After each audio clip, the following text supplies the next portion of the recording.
sesiones del Consejo de Derechos Humanos. Continuamos entonces con el diálogo interactivo con la relatora especial sobre las formas contemporáneas de racismo, discriminación racial, xenofobia y formas conexas de intolerancia. Y continuaremos con la lista de oradores y el primer orador de esta tarde es la delegación de Togo. Tiene la palabra.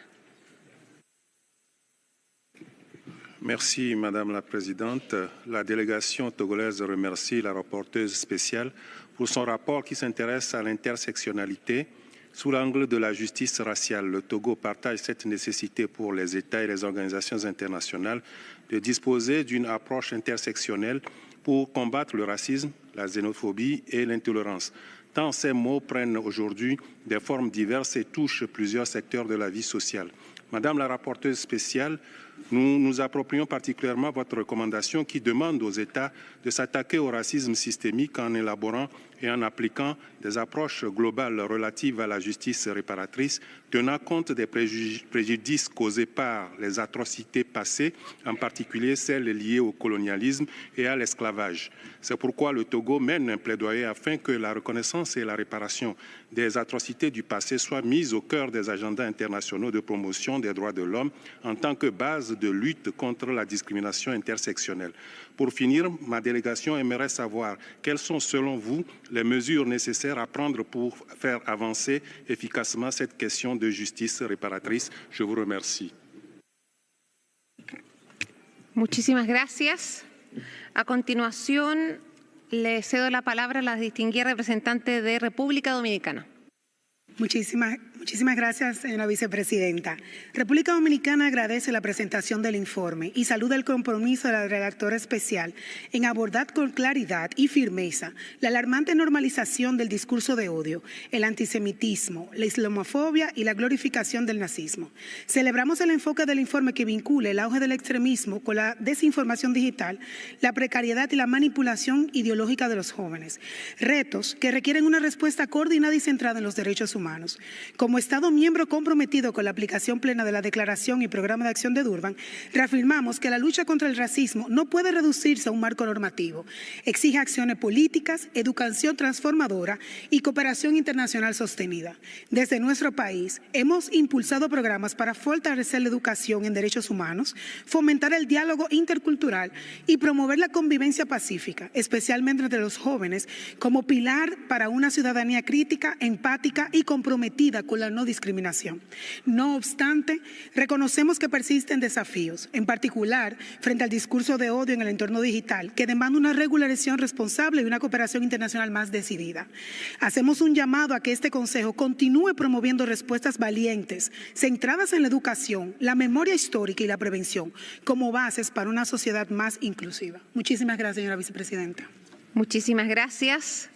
Cedo entonces ahora la palabra a Sierra Leone. Senior Vice President, Sierra Leone aligns herself with the statements of the African group and thanks the SI for our important report on intersectionality as well as the rise of narcissism and related forms of racial hatred. We reaffirm our strong support for the SI's mandate and our efforts, including other mechanisms to combat racism and promote equality. We appreciate the focus on intersectionality, which emphasizes that individuals may experience discrimination based on various factors, such as race, gender, disability, and poverty. Sierra Leone is continually refining its policies and programs to ensure they accurately reflect the nation's complexities and foster a more inclusive environment for all. Through our radical inclusion policy in education, we are helping girls, children with disabilities, and other vulnerable groups access equal opportunities. We also share the SI's concerns about the glorification of narcissism, hate speech, and attacks on racial and religious minorities. Sierra Leone condemns all forms of racial and religious hatred and remains committed to promoting peace, tolerance, and inclusion. As a post-conflict country, we understand the dangers of identity-based violence and work hard to prevent it through education and community dialogue. We recognize that implementing intersectional approaches and countering hate are ongoing challenges, especially for developing countries. We call for stronger international support and cooperation to build necessary institutions and capacity, and I thank you, Madam Vice President. Muchísimas gracias. Cedo ahora la palabra a el Estado Plurinacional de Bolivia. Adelante, por favor. Gracias, señora vicepresidenta. Agradecemos a la relatora por la elaboración de su informe centrado en la interseccionalidad desde la perspectiva de la justicia racial. Coincidimos con la importancia de adoptar un enfoque interseccional al momento de combatir el racismo sistémico y la discriminación. La interseccionalidad permite visibilizar cómo se ejerce el racismo y la discriminación, conocer de manera más clara cómo algunas personas enfrentan situaciones de exclusión más severas o complejas y entender cómo se sostienen las estructuras de dominación.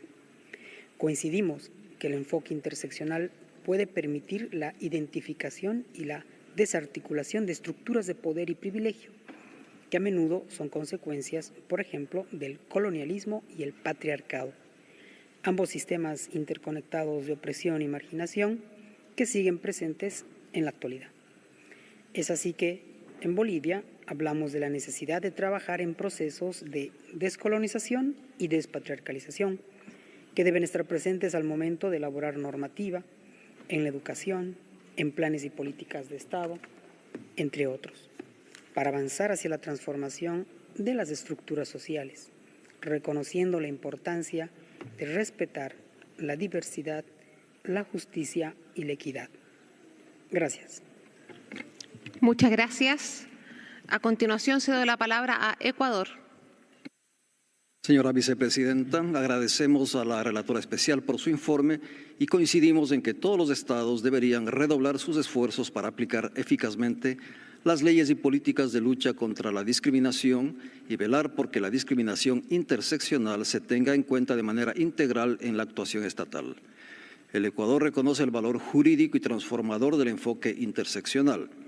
Nuestra Constitución incorpora un régimen de derechos colectivos que reconoce la diversidad cultural, lingüística y organizativa de los pueblos y nacionalidades indígenas, afroecuatorianos y montubios. Adicionalmente, nuestra legislación penal tipifica los delitos de odio, incluyendo la violencia física o psicológica motivada por razones de nacionalidad, etnia, lugar de nacimiento o edad, entre otros. Además, contamos con una institucionalidad activa que incluye a la Secretaría de Gestión y Desarrollo de los Pueblos y Nacionalidades y el Consejo Nacional para la Igualdad de Pueblos y Nacionalidades. El enfoque interseccional también guía nuestra acción multilateral en derechos humanos. Participamos activamente en los mecanismos de seguimiento a la Declaración y Programa de Acción de Durban y apoyamos el desarrollo normativo sobre los derechos de las personas afrodescendientes. Consultamos de qué manera podemos fortalecer la cooperación internacional para que los enfoques interseccionales se traduzcan en medidas concretas en la lucha contra el racismo. Muchas gracias. Muchas gracias, embajador. A continuación, cedo la palabra al embajador de Guatemala. Muchas gracias, señora vicepresidenta. Agradecemos a la relatora especial por la presentación de su informe. Guatemala es consciente que el racismo y la discriminación racial son fenómenos sociales con dimensiones políticas, económicas y culturales que ha trascendido las capacidades de los estados, pues no reconoce fronteras y sigue afectando a las personas, principalmente a los pueblos indígenas, los migrantes y personas que se encuentran en condiciones de desigualdad. Esto a pesar de los esfuerzos nacionales, regionales y globales, lo cual evidencia que el racismo y la discriminación racial siguen siendo una amenaza a las capacidades establecidas para su erradicación.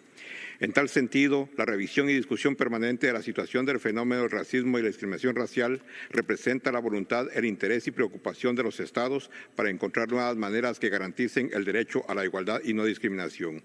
Guatemala se encuentra compuesta por una población multiétnica y multicultural, por tanto, reconocemos que el fenómeno de la plena participación y contribución de todos nuestros pueblos que conviven dentro de nuestras fronteras es fundamental para lograr una inclusión y un pleno desarrollo sostenible. Bajo la administración del presidente Bernardo Arévalo, Guatemala se conduce hoy en día a priorizar estrategias y establecer alianzas importantes con la finalidad de incorporar en los procesos de planificación y políticas nacionales elementos que coadyuven a eliminar el racismo, la xenofobia y la discriminación racial en aras de lograr alcanzar los objetivos de desarrollo sostenible.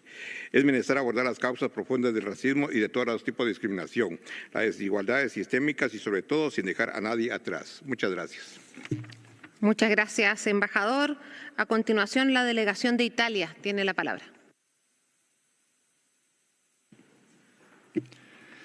Thank you, Madam Vice President.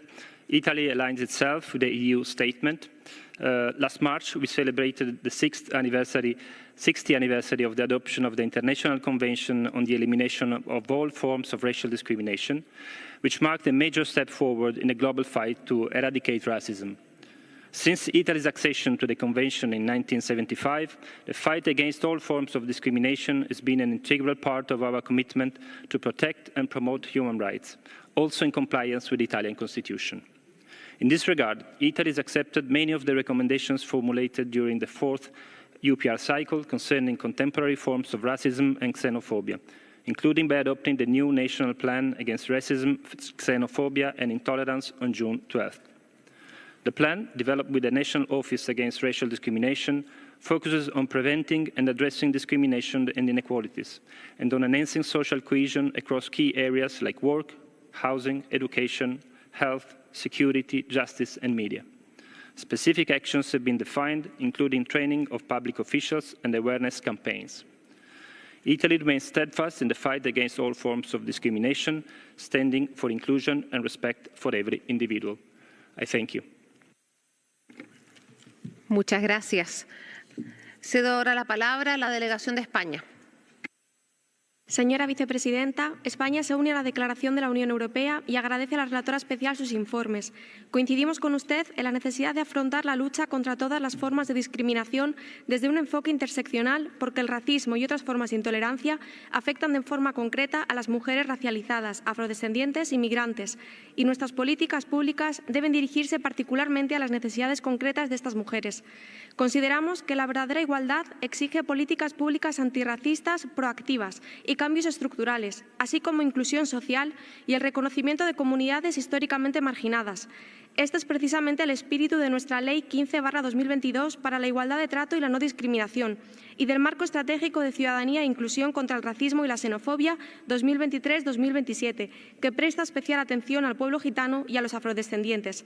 Además, desde 2020, el Observatorio Español de Racismo y Xenofobia, OVERH, contribuye a esta labor con la monitorización de los discursos de odio en redes sociales. En el ámbito internacional, España defiende la lucha contra el racismo, la discriminación racial y la xenofobia desde un multilateralismo efectivo que aborde retos como la desigualdad y la desinformación y en el que la Convención Internacional sobre la Discriminación de todas las formas de discriminación racial continúe siendo la piedra angular. Señora Relatora Especial, ¿cómo podemos prevenir el uso de las plataformas digitales con fines xenófobos, racistas e intolerantes y exigir su rendición de cuentas por la propagación de discursos de odio? Muchas gracias. Muchísimas gracias. A continuación, la delegación de Pakistán tiene la palabra. Madam Vice President, we thank the SR for presenting her report. We remain deeply concerned over increasing manifestations of racism and underline the need to confront it globally. The unabated rise in racial discrimination, Islamophobia, and religious hatred are reprehensible manifestations that germinate from ingrained and systemic racist attitudes. Pakistan has been cautioning this Council regarding the alarming rise in anti-Muslim hatred and Islamophobic narrative in India. Emerging as the crucible of hate-laden ideologies and disinformation, the Indian state-sponsored venom against Muslims is no longer restricted to occupied Kashmir or in India. Notably, this collusion of mainstream media and the state was most visible when those vilifying a visiting foreign minister of a Muslim state were not even put off air, let alone booked under criminal charges. The recent hubris-inspired cross-border attacks against innocent civilians and deliberate targeting of mosques in Pakistan were emblematic of the larger malaise that runs through this hate-filled polity. On the other hand, those who even make a whimper in occupied Jammu and Kashmir against this racist, exclusionary policy of the Indian occupation regime are subjected to the most brutal application of arbitrary laws. Madam Special Rapporteur, we welcome your views on how politics of hatred and racist ideologies transcend borders, threaten regional stability, and risk the enjoyment of human rights of all those who inhabit our region. I thank you. Muchas gracias. A continuación, la delegación de Camerún tiene la palabra. Merci, Madame la Présidente. Le Cameroun s'associe à la déclaration prononcée par le Ghana au nom du groupe africain. Ma délégation remercie la rapporteure spéciale pour son rapport centré sur la glorification du nazisme, du néonazisme et d'autres idéologies extrémistes qui nourrissent le racisme, la xénophobie et l'intolérance. Mon pays réaffirme son attachement aux principes d'égalité, de respect mutuel et de mémoire partagée. Il condamne fermement toute tentative de réhabilitation de doctrines fondées sur la haine, la suprématie raciale ou le négociationnisme historique, y compris au sujet de la traite négrière. Nous saluons l'approche intersectorielle adoptée dans ces rapports qui rappelle que ces idéologies toxiques affectent plus gravement les personnes à l'intersection de plusieurs vulnérabilités, notamment les femmes, les migrants ou les minorités ethniques et religieuses. Le Cameroun soutient l'appel à renforcer les mécanismes d'éducation historique, en particulier auprès de la jeunesse, et à responsabiliser davantage les plateformes numériques contre la diffusion de contenus haineux. Dans cet esprit, nous encourageons une coopération internationale renforcée pour lutter contre toutes les formes de racisme et prévenir les dérives idéologiques contraires aux droits humains. Je vous remercie. Muchísimas gracias. Cedo ahora la palabra a la delegación de Namibia. Madam Vice President, Namibia aligns itself with the statement of the Africa Group. Namibia welcomes the report of the Special Rapporteur and agrees that neo-Nazism and related racism, xenophobia and intolerance are complex, multifaceted and pervasive. Unfortunately, since commemoration of the 60th anniversary of the ICED, millions of people around the world continue to suffer from severe forms of racism, xenophobia, and related intolerance. Madam Vice President, racial discrimination is prohibited in Namibia. Specifically, the Racial Discrimination Prohibition Act and Article 23 of the Namibian Constitution prohibits all acts and practices of racial discrimination and apartheid. Namibia strongly condemns the racial injustices and racially motivated violence being perpetuated against people of African descent worldwide. To conclude, Namibia takes note of the submissions that the Special Rapporteur received from states and other stakeholders and supports the recommendations reflected in the report. I thank you, Madam Vice President. Muchísimas gracias. A continuación, entonces, cedo la palabra a Eritrea. Thank you, Madam Vice President. We thank the Special Rapporteur and take note of her report. We always welcome this dialogue, but we believe it is imperative that we hold frank discussions. These conversations, year after year, often sound the same. We denounce racism, discrimination, and all forms of intolerance. We reaffirm our commitments, and yet we have very little to show for it. We live in a time when we are witnessing attempts to eliminate entire populations. We live in a time when still today Black women across Western countries face a higher risk of dying from childbirth due to medical negligence. We live in a world where people fleeing wars are being treated like second-class citizens in their destination countries. These are the facts. The gaps between our declarations and our actions are glaring. Many of the processes we discussed today, programs, action plans, consultations, working groups, have been ongoing for decades. But communities continue to experience racism not as a theoretical concept, but as a daily lived reality. It is disingenuous to continue speaking in the same tone, often recycling old commitments without accountability, measurable outcomes, or centering those most affected. The work that needs to be done is not ambiguous. It has been clearly outlined by all of us, as well as by this body, through numerous UN reports. If we are serious about dismantling systematic racism, we must stop relying on rhetorical performance and start matching words with real actions. I thank you. Muchas gracias. Cedo ahora la palabra a Kuwait. Adelante, por favor. السيدة نائبة الرئيس، يأخذ وفد بلادي علما بتقرير المقررة الخاصة وما تضمنته من توصيات بشأن التمييز في السياقات المتأثرة بالنزاعات والسياسات الإقصائية. تؤكد بلادي التزامها بمناهضة كافة أشكال التمييز العنصري وخطاب الكراهية، انطلاقا من المادة 29 من دستور دولة الكويت والأطر التشريعية والمؤسسية ذات الصلة، وتنفيذا لالتزاماتها الدولية الواردة في الاتفاقيات الدولية السبع التي انضمت لها في مجال حقوق الإنسان. في نفس السياق تعرب بلادي عن قلقها إزاء ما ورد في التقرير بشأن التصاعد الخطير في أشكال التمييز العنصري الممنهج ضد أبناء الشعب الفلسطيني داخل الأرض الفلسطينية المحتلة وخارجها، واستهداف المدافعين عن حقوقهم بكافة الوسائل، بل وتوصيف أشكال التضامن الإنساني معهم على أنه خطاب كراهية أو تحريض. في هذا الإطار يتقدم وفد بلادي بالسؤال التالي: ما هي الآليات التي يمكن للمجلس وللمقررين الخاصين تفعيلها لضمان حماية فعالة للأشخاص المنتهك حقوقهم ومساءلة الجهات التي تواصل استخدام أدوات قانونية أو سياسية لإسكاتهم وتجريم تضامنهم المشروع؟ وشكرا السيدة الرئيسة.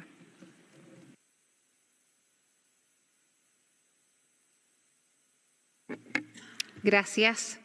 A continuación tiene la palabra la distinguida embajadora de Albania. Embajadora.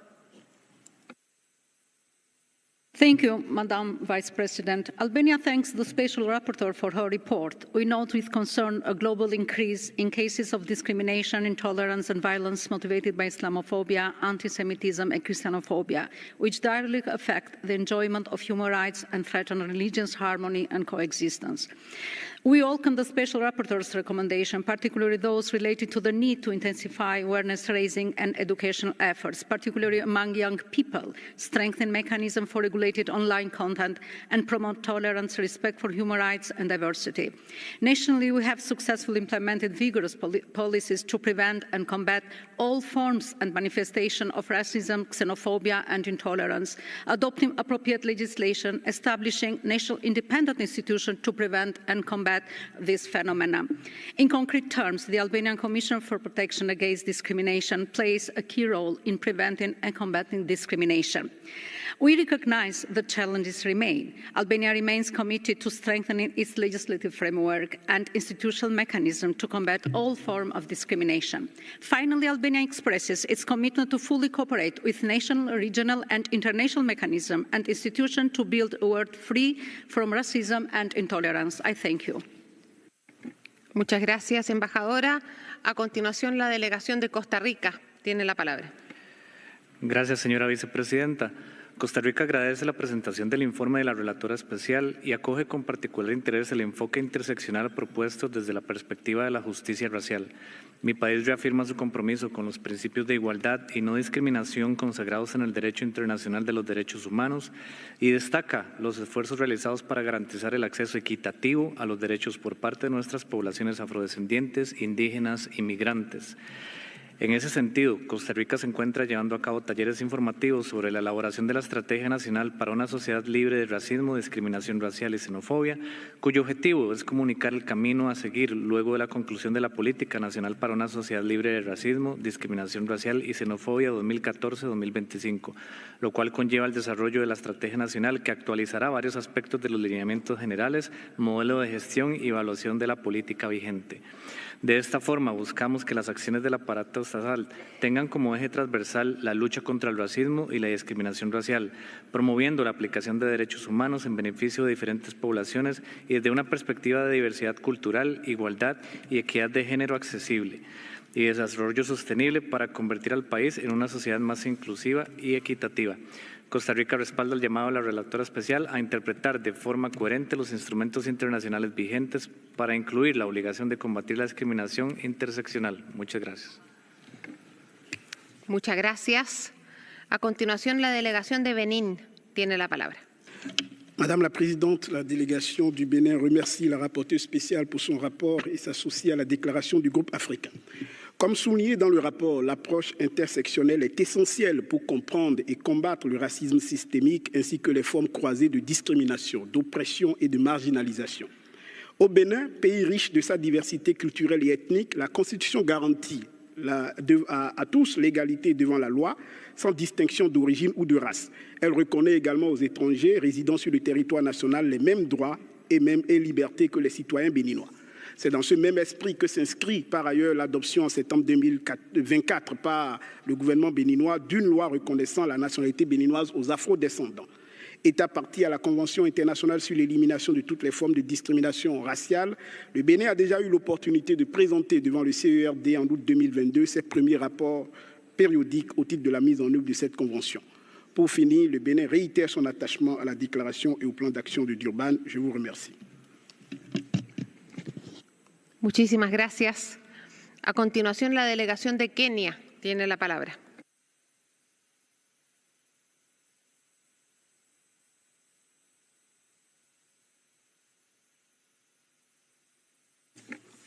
Entiendo que no están en sala. Doy la palabra entonces a Belarus.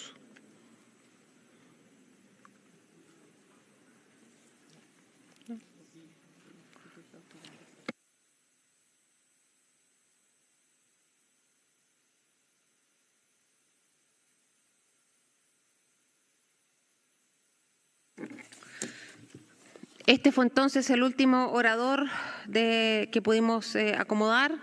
Pasaremos ahora a la lista de oradores de las instituciones nacionales de derechos humanos y de las organizaciones no gubernamentales. Tiene la palabra primero para un joint statement, World Jewish Congress. Adelante, por favor.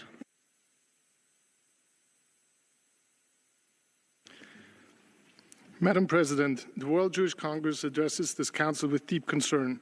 Anti-Semitism has surged alarmingly since October 7, 2023, manifesting in increasingly visible and violent ways across many societies. Synagogues have been attacked. Jewish children are not longer safe in Jewish schools. Hatred against members of our community is too often excused as a political expression. It is not. It is vile anti-Semitism.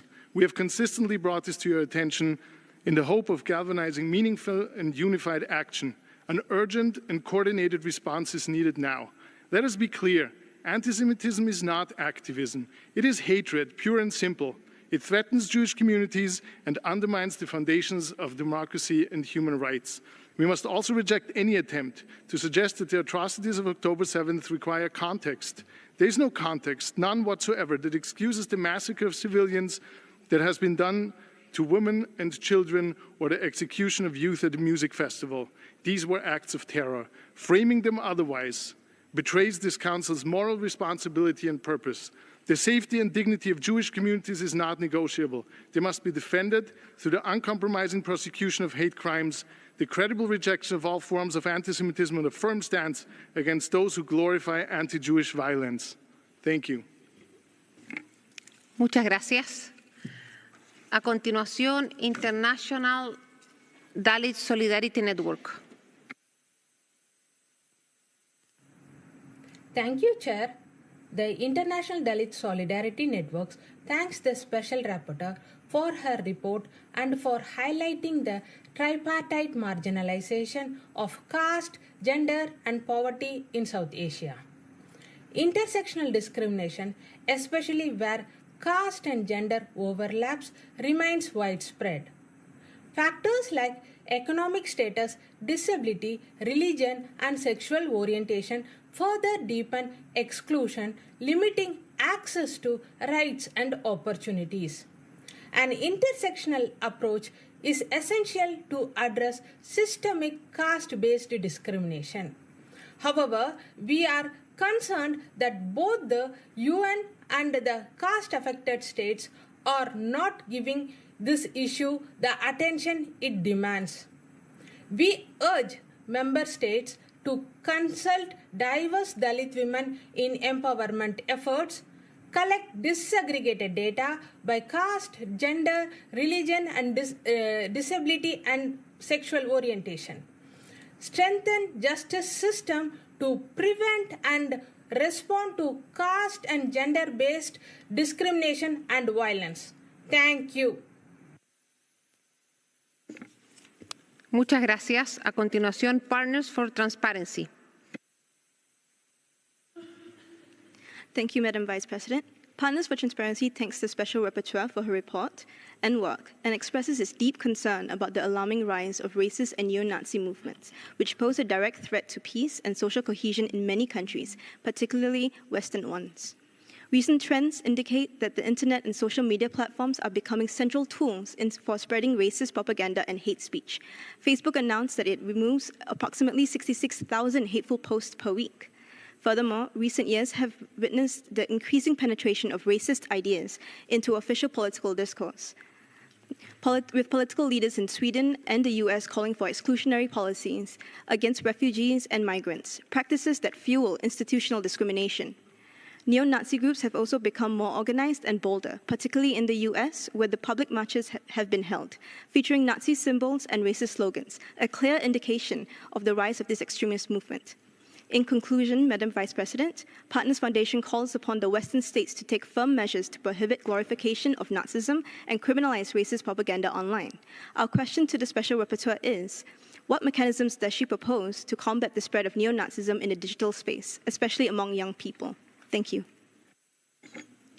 Muchísimas gracias. Cedo ahora la palabra a OIPMA. Madam Vice President, the Special Rapporteur's report on contemporary racism and discrimination highlights the urgent need to combat all forms of intolerance. Racism and related intolerance fuel conflicts worldwide with devastating humanitarian impacts. In Sudan, violence driven by extremist groups, including the Muslim Brotherhood, has displaced over 13 million people and caused widespread famine. On May 22nd, the U.S. State Department reported Sudan's use of chemical weapons, violating the Chemical Weapons Convention. OIPMA calls on Sudan to seize all chemical weapons and use to comply with international obligations. We urge this Council to support accountability through OPCW investigations and the ICC, while advancing peace initiatives to end Sudan's suffering. Aligned with the UN's mission to protect future generations from war, OIPMA proposes an international decade of tolerance from 2025 to 2035.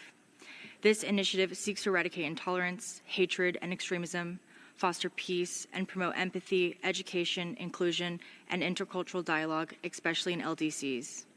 Tolerance must become a daily practice across policies, education, and communities. Only sustained collective action can build a future of peace, dignity, and respect. Thank you, Madam Vice President.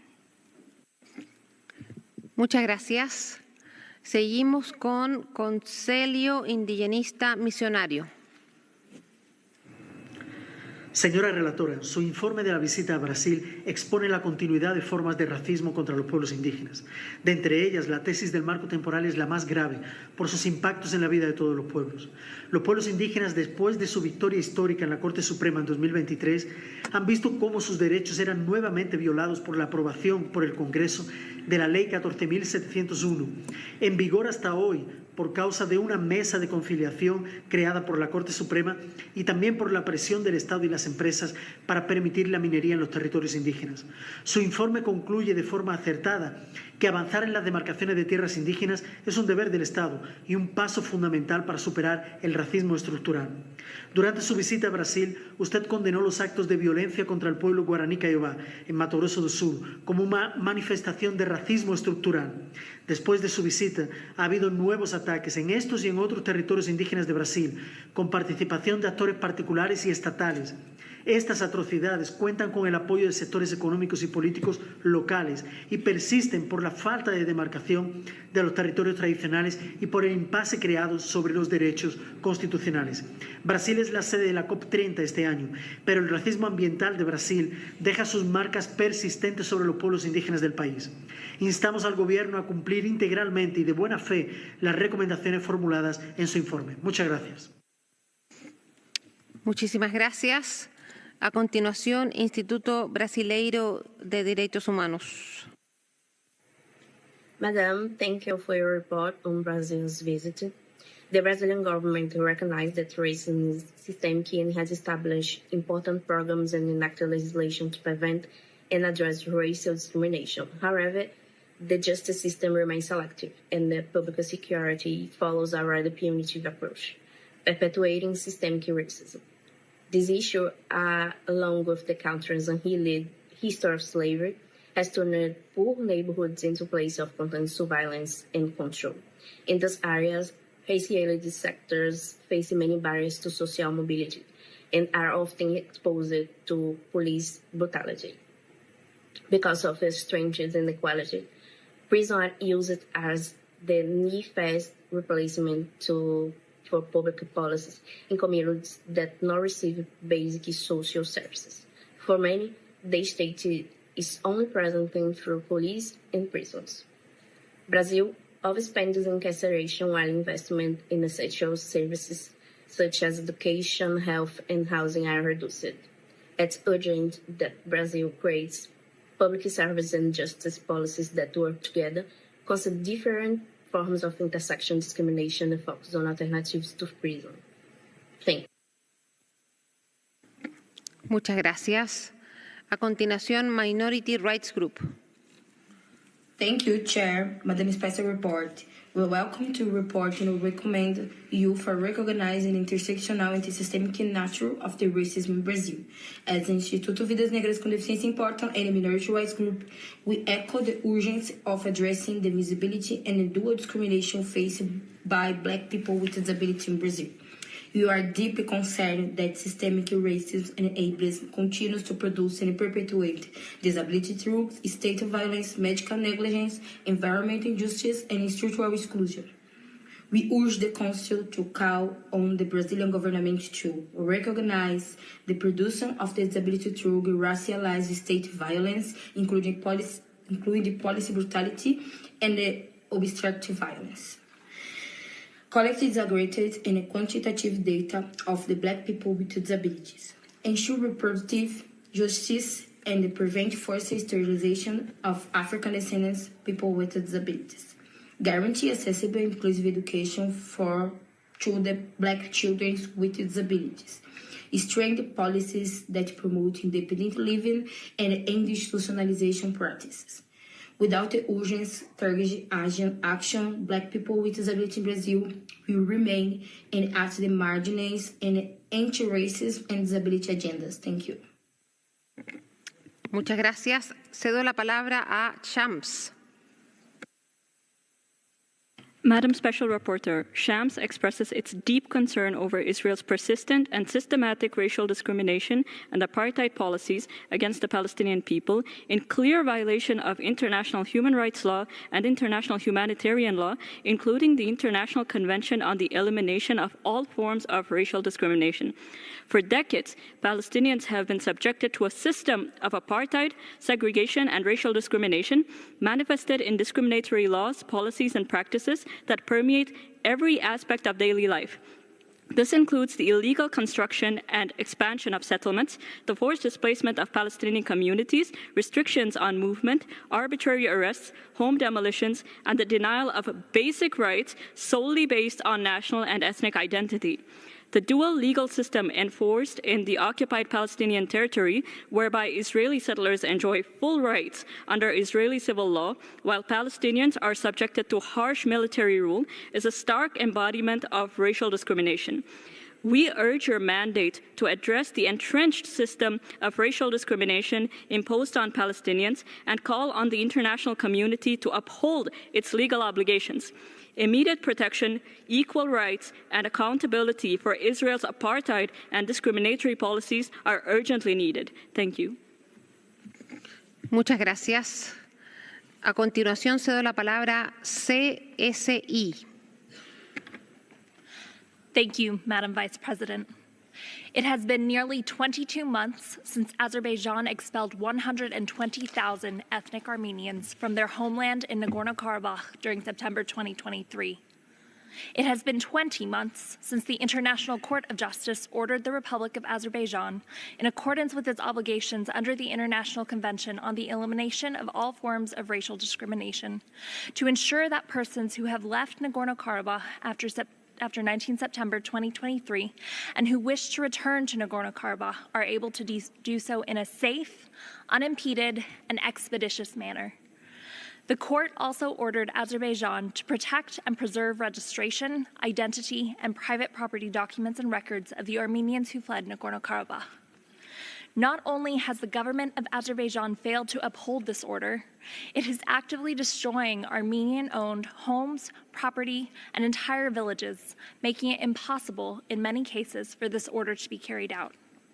Given this flagrant disregard for international law and the Convention on the Elimination of Racial Discrimination, Christian Solidarity International once again urges the Human Rights Council to appoint a special rapporteur for Nagorno-Karabakh and to take all necessary steps to ensure that the ethnic Armenians of Nagorno-Karabakh can return home. Madam Special Rapporteur, what further mechanisms can be applied to ensure the right of return of ethnic Armenians to Nagorno-Karabakh is upheld? Thank you. Muchas gracias. A continuación, CISA.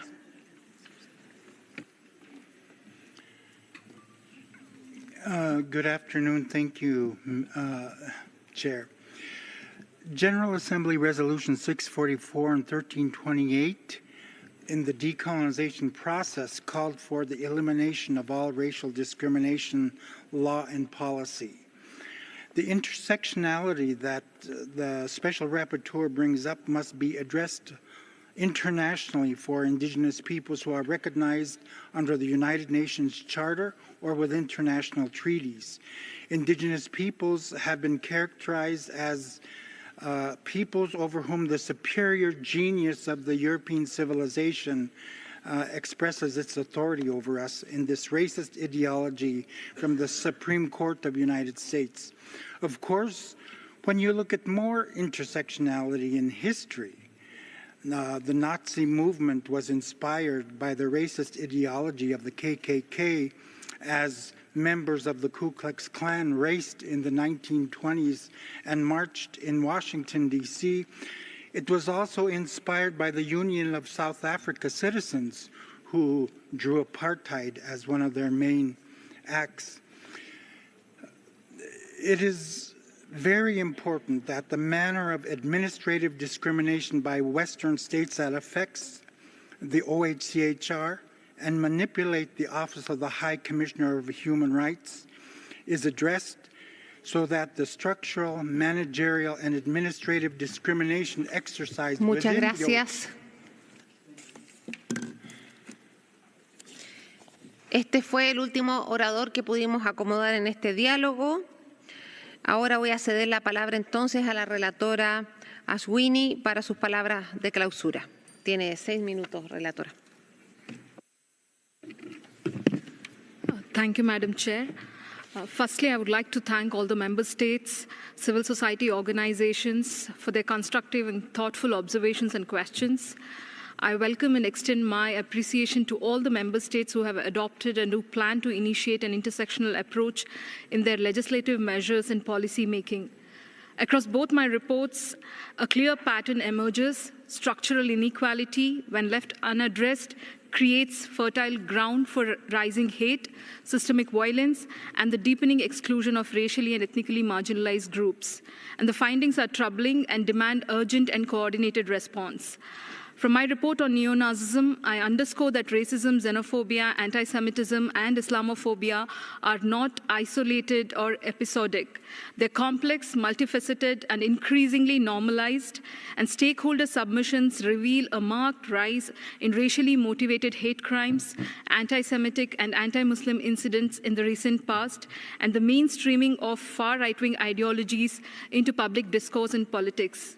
And this is further exacerbated by declining content moderation on social media platforms and algorithm amplification of harmful content, often targeting young people for extremist recruitment. In this light, I urge member states to reaffirm their international legal obligation and adopt coordinated national responses. And it's highly important for member states to implement comprehensive measures to address hate speech and incitement to racial and religious hatred. And this must be done while protecting the right to freedom of expression, guided by the Rabat Plan of Action and General Recommendation number 35 of the Committee of the Elimination of Racial Discrimination. Most importantly, specific actions is required to regulate online platforms. States must mandate effective content moderation, hold companies accountable for providing a platform for propagating hate, and combat the algorithm spread of racist and neo-Nazi ideologies. Member states must take serious note of corporate accountability pertaining to hate speech disseminated on social media platforms. I also call for criminalization of acts that glorify Nazism and incite racial hatred, alongside the adoption of national action plans to combat racism and far-right extremism. Finally, disaggregated data is essential, and states must systematically collect and publish data on hate crimes and hate speech, including incidents that promote neo-Nazi ideologies, and the data is to be disaggregated by race, ethnicity, religion, gender, caste, and other relevant markers.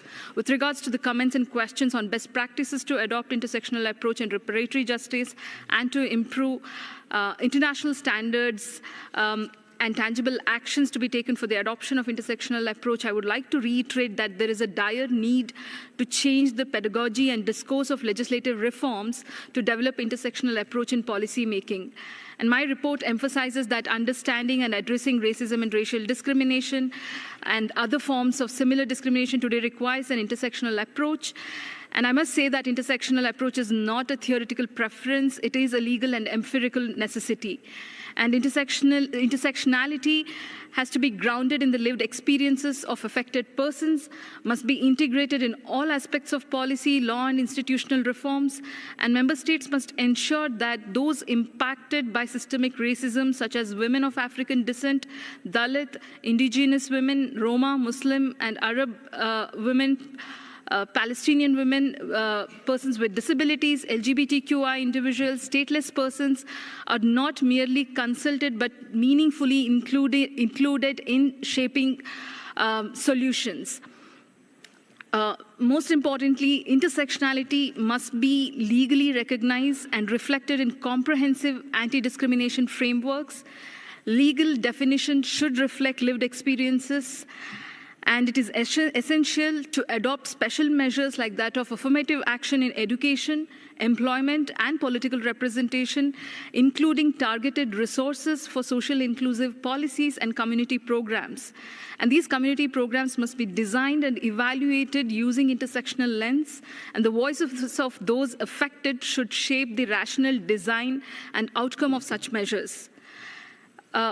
Apart from this, the data system must be restructured. I urge member states to collect and report disaggregated data across multiple axes, race, caste, gender, disability, religion, migration status, and combine qualitative findings with quantitative accounts to ensure policy is grounded in real-world experiences.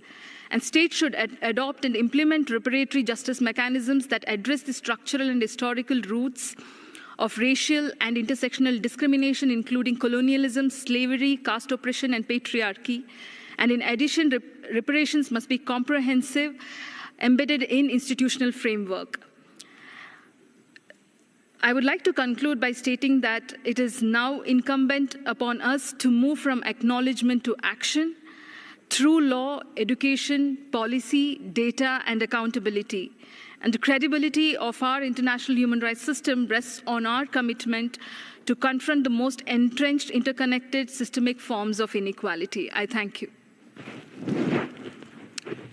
Muchas gracias. Con esto termina el diálogo interactivo. Agradecemos a la señora Ashwini por su participación y presentación de informes. Muchísimas gracias. Excelencias, tengo entendido que ciertas delegaciones han solicitado hacer uso del derecho de réplica en relación con las declaraciones formuladas en el marco del punto 9 del orden del día. Permítame recordar a los delegados que, de acuerdo con la práctica habitual del Consejo, el derecho a réplica solo puede ejercerse en respuesta a declaraciones realizadas desde el estrado.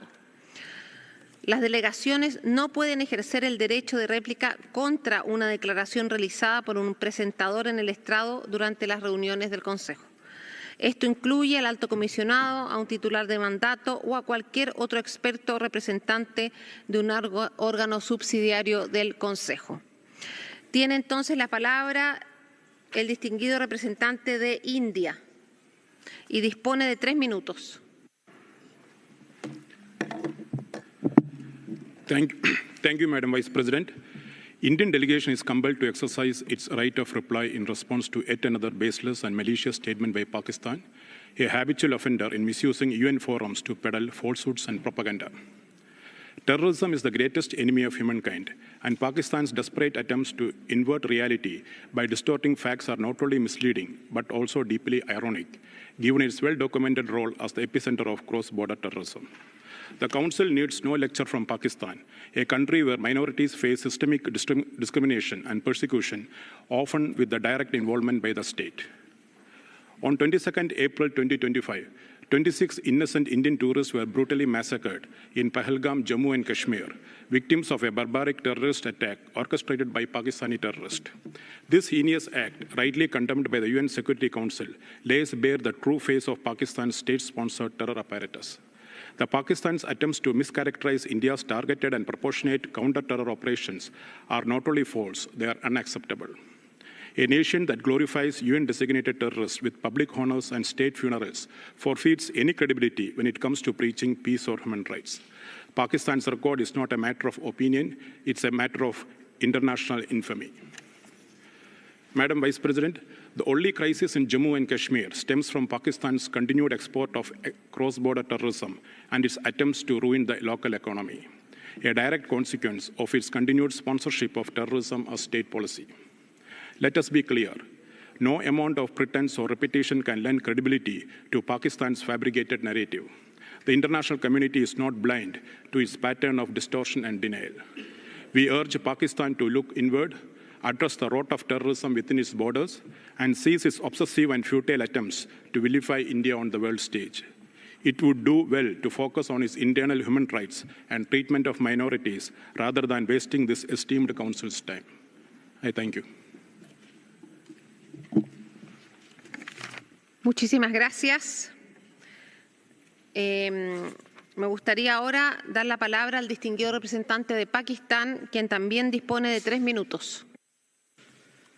Madam Vice President, what is the definition of a rogue state? A rogue state holds the international law in utter contempt and violates its every precept unabashedly. A state that illegally occupies a UN-recognized disputed territory, disregards UNSC resolutions, and shamelessly attempts to perpetuate its illegal occupation. A state that violates every human right of those under its illegal occupation. A state that demolishes innocent people's homes and perpetrates collective punishment. A state that carries out demographic engineering projects in occupied territory at an industrial scale. A state that blatantly contravenes the UN Charter and violates the sovereignty of other states. A state that constructs its political edifice on racial, communal, and ethnic hatred and polarization. A state that attacks innocent civilians and violates the international humanitarian law and takes pride in these violations. And a rogue state does everything to evade accountability for its crimes. Madam Vice President, this rogue state is not in the Middle East. It is in South Asia, and sadly, it is our neighbor. India, as a rogue state, gives tough competition to others in quest to surpass them. After launching unprovoked and unjustified cross-border attacks on civilians in Pakistan, it attempted to cut off water and gloated about threatening the well-being of 240 million civilians. This rogue state, due to its reckless behavior, brought the entire region to the precipice of a nuclear war. Madam Vice President, this rogue state supports, fuels, funds, and above all, its political leadership takes credit for peddling state-sponsored terrorism in Pakistan. This rogue state not only stifles any dissent within its territory, but assassinates dissidents extraterritorially in other sovereign states. Madam Vice President, while the list of crimes committed by this rogue state can go on, the pain and suffering inflicted by its terror sponsorship is deeply personal for many, including myself. Mr. Hidayatullah Jamod, a serving government officer, was not only a classmate, but a personal friend who lost his life in Balochistan last month at the hands of terrorists armed and supported by India. He symbolized hope and courage that countless Baloch youth associated with. His only crime was that instead of falling prey to the propaganda of these Fitna al-Hindustan terrorists, he invested his life in the future of Pakistan and endeavored to serve his motherland. Madam Vice President, I reiterate that Pakistan will respond to any challenge posed by the Indian military or by its lackeys in the form of terrorists or any other manifestation of these threats, by all means at our disposal. I thank you. Muchísimas gracias. Pregunto si alguna otra delegación quisiera hacer uso del derecho de réplica en relación con las declaraciones formuladas en el marco del punto 9 del orden del día. No veo ninguna otra delegación entonces. Muchas gracias. Damos por concluido el examen del punto 9 del orden del día. Haremos una muy breve pausa antes de iniciar el diálogo interactivo sobre la presentación oral del Alto Comisionado sobre Ucrania y el informe provisional del Secretario General sobre Crimea. Muchas gracias.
Excelencias, distinguidos colegas, declaro abierto el punto 10 del programa titulado Asistencia técnica y fomento de la capacidad.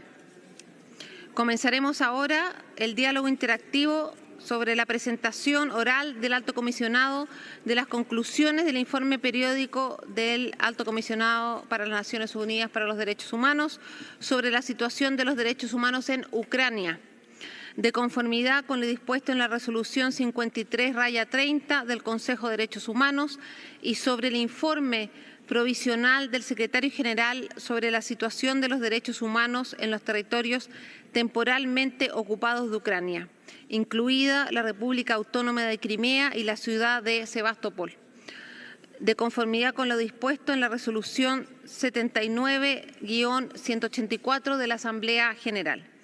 La lista de oradores se cerrará en 15 minutos.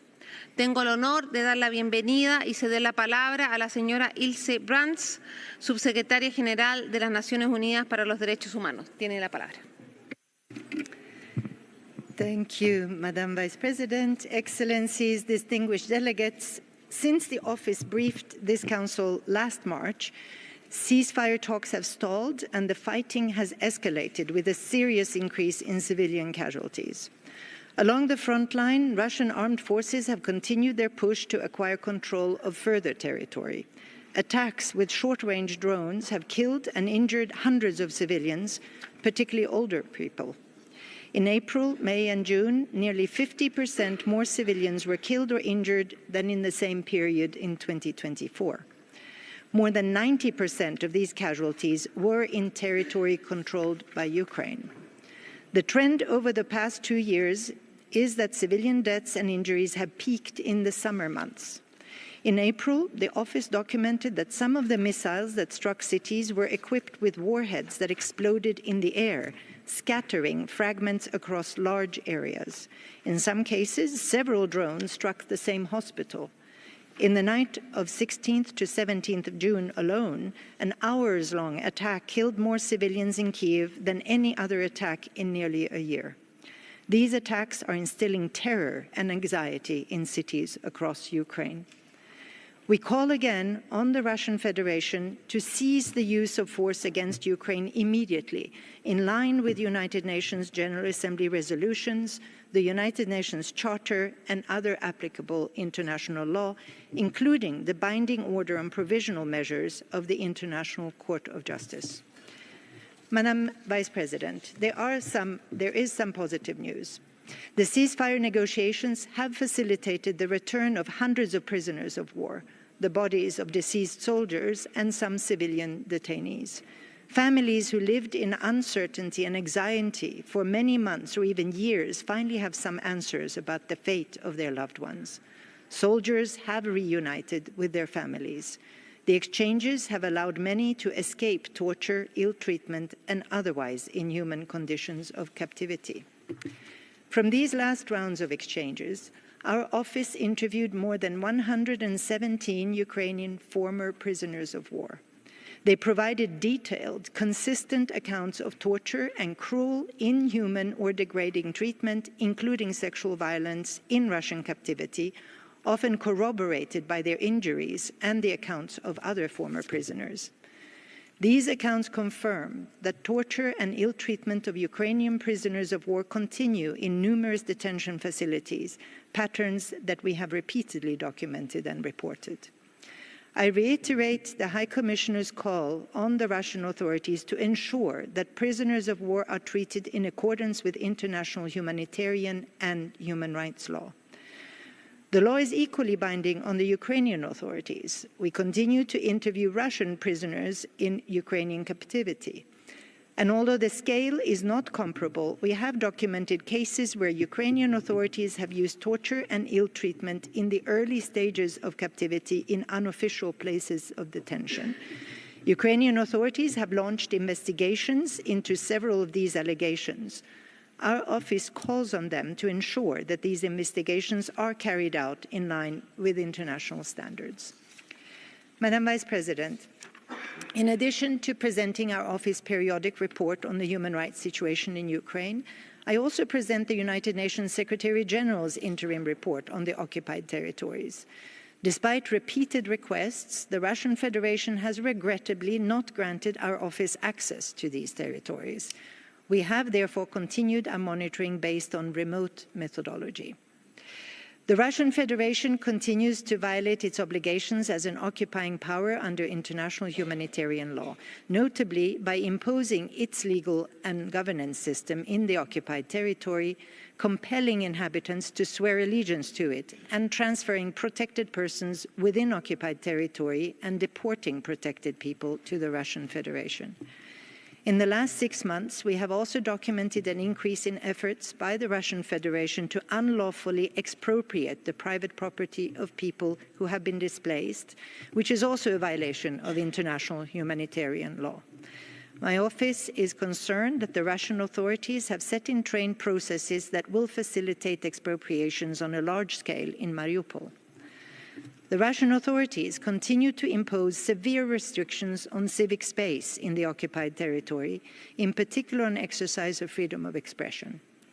Legitimate criticism of the occupying authorities, disagreement with policies, or even simple expression of sympathy with victims of the war are often met with administrative court proceedings and fines, and in worst-case scenarios, harsh prison sentences. This is irreconcilable with international human rights law. Madam Vice President, at the last session of the Human Rights Council, the High Commissioner called for an end to attacks on civilians and the use of explosive weapons in populated areas. He called for torture and mistreatment of prisoners of war to end, and for the Russian Federation to respect the human rights of people in areas under its occupation. And he emphasized that peace is more imperative than ever. Those calls are even more urgent today. Thank you. Muchísimas gracias por el informe. De conformidad con nuestra práctica, comenzaremos escuchando a las delegaciones de los países afectados por los informes. Veo que el representante de la Federación Rusa no está en la sala. Así es. Entonces, tiene ahora la palabra el distinguido representante de Ucrania. Embajador, tiene 5 minutos.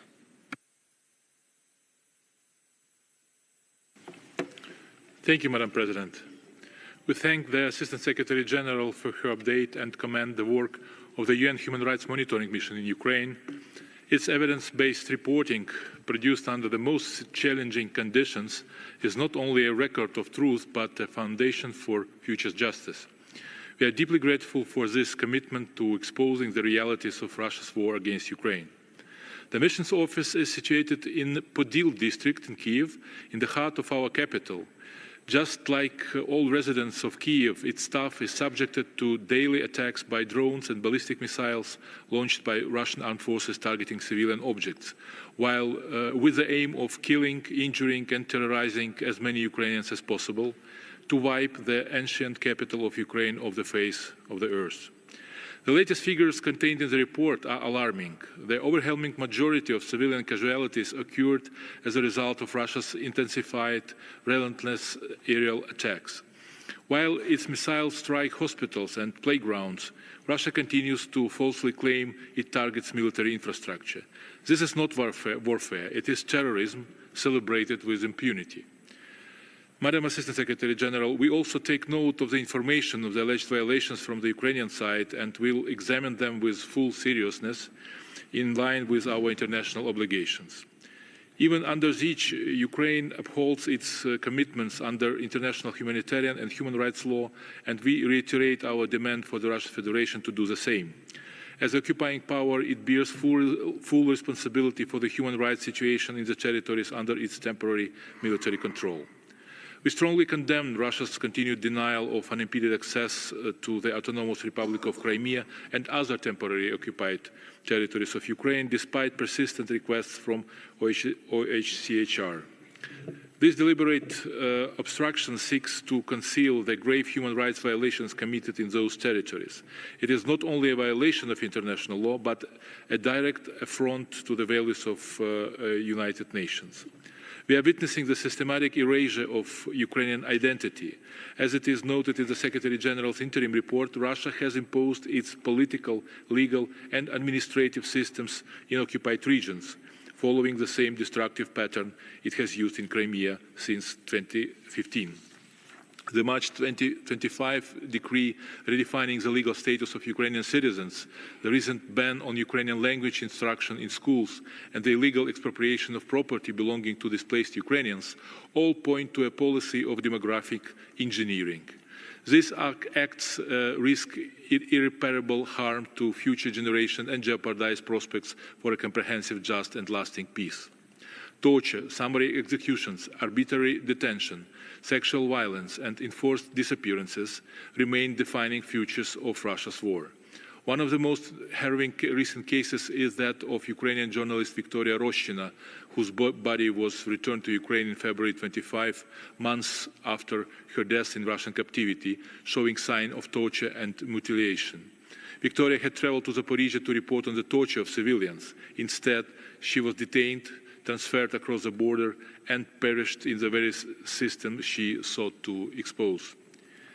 Distinguished delegates, we must not allow Russia's crimes to be normalized or forgotten. The forcible deportation of children, attacks on civilian infrastructure, torture of prisoners of war, and cultural erasure are not isolated incidents. They are part of a coordinated strategy to destroy the very fabric of the Ukrainian nation. In this regard, we are happy to inform that on June 25 in Strasbourg, President of Ukraine Volodymyr Zelensky and Secretary General of the Council of Europe Alain Berset signed the agreement between Ukraine and the Council of Europe on the establishment of the Special Tribunal for the crime of aggression against Ukraine. The Special Tribunal is the first international judicial body since World War II with jurisdiction to investigate and prosecute individuals regardless of their position, suspected or of committing the crime of aggression. The establishment of the tribunal marks the culmination of years of legal work of Ukraine, its partners, Council of Europe, European Union, to ensure justice for the victims of Russian aggression. Justice must be sought for every life destroyed, every child taken, every community left in ruins. Together, we have the moral duty to ensure that these grave crimes do not go unpunished, and that those responsible are truly held to account. I thank you. Muchas gracias, embajador. Invito ahora a las delegaciones interesadas a que formulen comentarios, preguntas sobre la presentación que acaban de escuchar. Tiene la palabra primero, a nombre de un grupo de países, Su Excelencia Elina Valtonen, ministra de Relaciones Exteriores de Finlandia. President, I will speak on behalf of the Nordic Baltic states. We thank the High Commissioner for this update. Russia continues its ruthless attacks against civilians, demonstrating its unwillingness to seek peace. We condemn the devastating airstrikes across Ukraine, which may amount to crimes against humanity. We remain deeply alarmed about the unlawful deportation and transfer of Ukrainian children. We urge Russia to ensure their safe and immediate return. We commend the progress in the exchange of prisoners of war, yet we are gravely concerned about the reports of the systematic torture and execution of Ukrainian soldiers and civilians. Finally, we support all efforts towards a sustainable and lasting peace in Ukraine. Any solution must fully uphold Ukraine's independence, sovereignty, and territorial integrity within its internationally recognized borders. We stand with Ukraine for as long as it takes. Thank you. Muchísimas gracias. Cedo ahora la palabra al distinguido representante de la Unión Europea. Adelante, por favor. President, Undersecretary General, we share your alarm over the increasing number of civilians killed and injured due to Russia's use of drones and explosive weapons with wide area effect in urban areas. Your report also indicates the widespread violations against Ukrainian soldiers captured by Russian armed forces continues. The EU condemns in the strongest possible terms the increasing number of summary executions of prisoners of war, as well as systemic and widespread use of torture against them. According to the reports of the Commission of Inquiry, the Russian authorities committed crimes against humanity. The European Union also continues to strongly condemn the use of torture and other forms of ill treatment, arbitrary detentions, unlawful deportations, and forcible transfers. Discrimination and other violations directed at civilians in the temporarily occupied regions of Ukraine.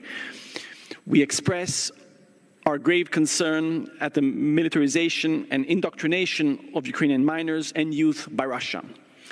All Ukrainian children and civilian detainees held by Russia must be returned to Ukraine immediately and safely. High Commissioner, can you elaborate on the finding in your report of increased recruitment and use of Ukrainian children by Russia in the context of its war of aggression? Thank you. Muchas gracias. Informo que la lista de oradores está cerrada. A continuación, Países Bajos a nombre de un grupo de países, de estados. Thank you very much, Madam Vice President, and I'm pleased to deliver the statement on behalf of the group of friends. Throughout Russia's war of aggression against Ukraine, OHCHR monitoring mission has continued to document a wide array of violations of international human rights law and international humanitarian law committed by Russian authorities. We just now heard some harrowing examples. With this latest report, we are again confronted with independently gathered and verified evidence of Russia's disregard for civilian safety. The HRMMU has assessed inter alia that the targeting by drone operators has, in practice, violated the rules of international humanitarian law governing the conduct of hostilities, in particular the principles of distinction and precaution. Furthermore, the HRMMU has found that some incidents may amount to the war crime of intentionally directing attacks against civilians. And these attacks not only caused death and injury, they exacerbated an already critical humanitarian situation by limiting civilian access to essential services, to humanitarian aid and medical care, affecting a wide range of human rights. Madam ASG, these violations, as well as other violations of international humanitarian and human rights law, need to be further investigated. Those responsible need to be held to account. Therefore, we reiterate our unwavering commitment to supporting efforts aimed at bringing perpetrators to justice and preventing further crimes. Thank you. Muchas gracias, embajador. A continuación, cedo la palabra a la embajadora de Montenegro. We thank the Secretary General for the update. We are deeply alarmed by the Russian Federation's intensifying massive ballistic, missile and drone attacks on numerous urban areas across Ukraine, resulting in the appalling 37% increase in human casualties during the reporting period. These barbaric attacks have killed and injured nearly 6,000 civilians, including women and children, mostly from major cities across Ukraine, including Kiev. The death toll and deliberate shelling of civilians and civilian infrastructure are a clear demonstration of Russia's contempt for international law, a blatant disregard for human life, and the lack of sincere intent regarding a ceasefire and peace negotiation leading to comprehensive, just, and lasting peace in line with the UN Charter and international law. While we welcome the recent exchange of POVs, we point to the report's references to many Ukrainian civilians and POVs in Russian captivity who continue to be subjected to widespread and systematic acts of torture and ill treatment, including sexual violence, and suffering human conditions in violation of international law. We again appeal for the full exchange of POVs and for the immediate release and safe return of all Ukrainian children and other civilians unlawfully deported, forcibly transferred, or arbitrarily detained by Russia. Madam SG, as repeatedly stated, there can be no lasting peace without justice, nor impunity for crimes committed in connection with Russia's war of aggression. The recent progress in establishing a special tribunal for the crime of aggression against Ukraine within the framework of the Council of Europe is a significant step in this regard. Thank you. Muchas gracias. A continuación, el embajador de Eslovaquia tiene la palabra. Gracias, Señora Vicepresidenta. Slovakia aligns itself with the EU statement. Madam Assistant Secretary General, thank you for the presentation of the report and the valuable work of the OHCHR in Ukraine.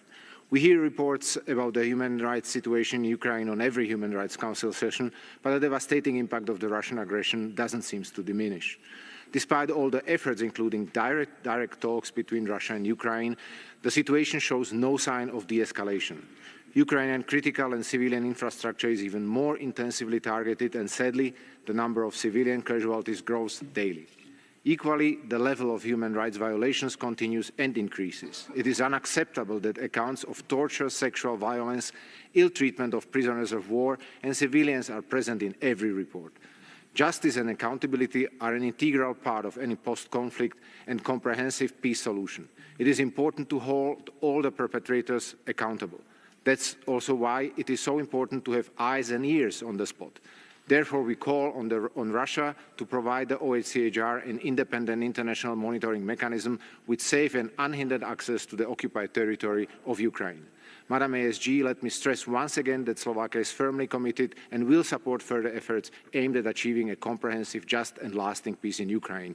We reiterate our belief that the solution must be based on the UN Charter and must respect the independence, sovereignty and territorial integrity of Ukraine within its internationally recognized borders. I thank you.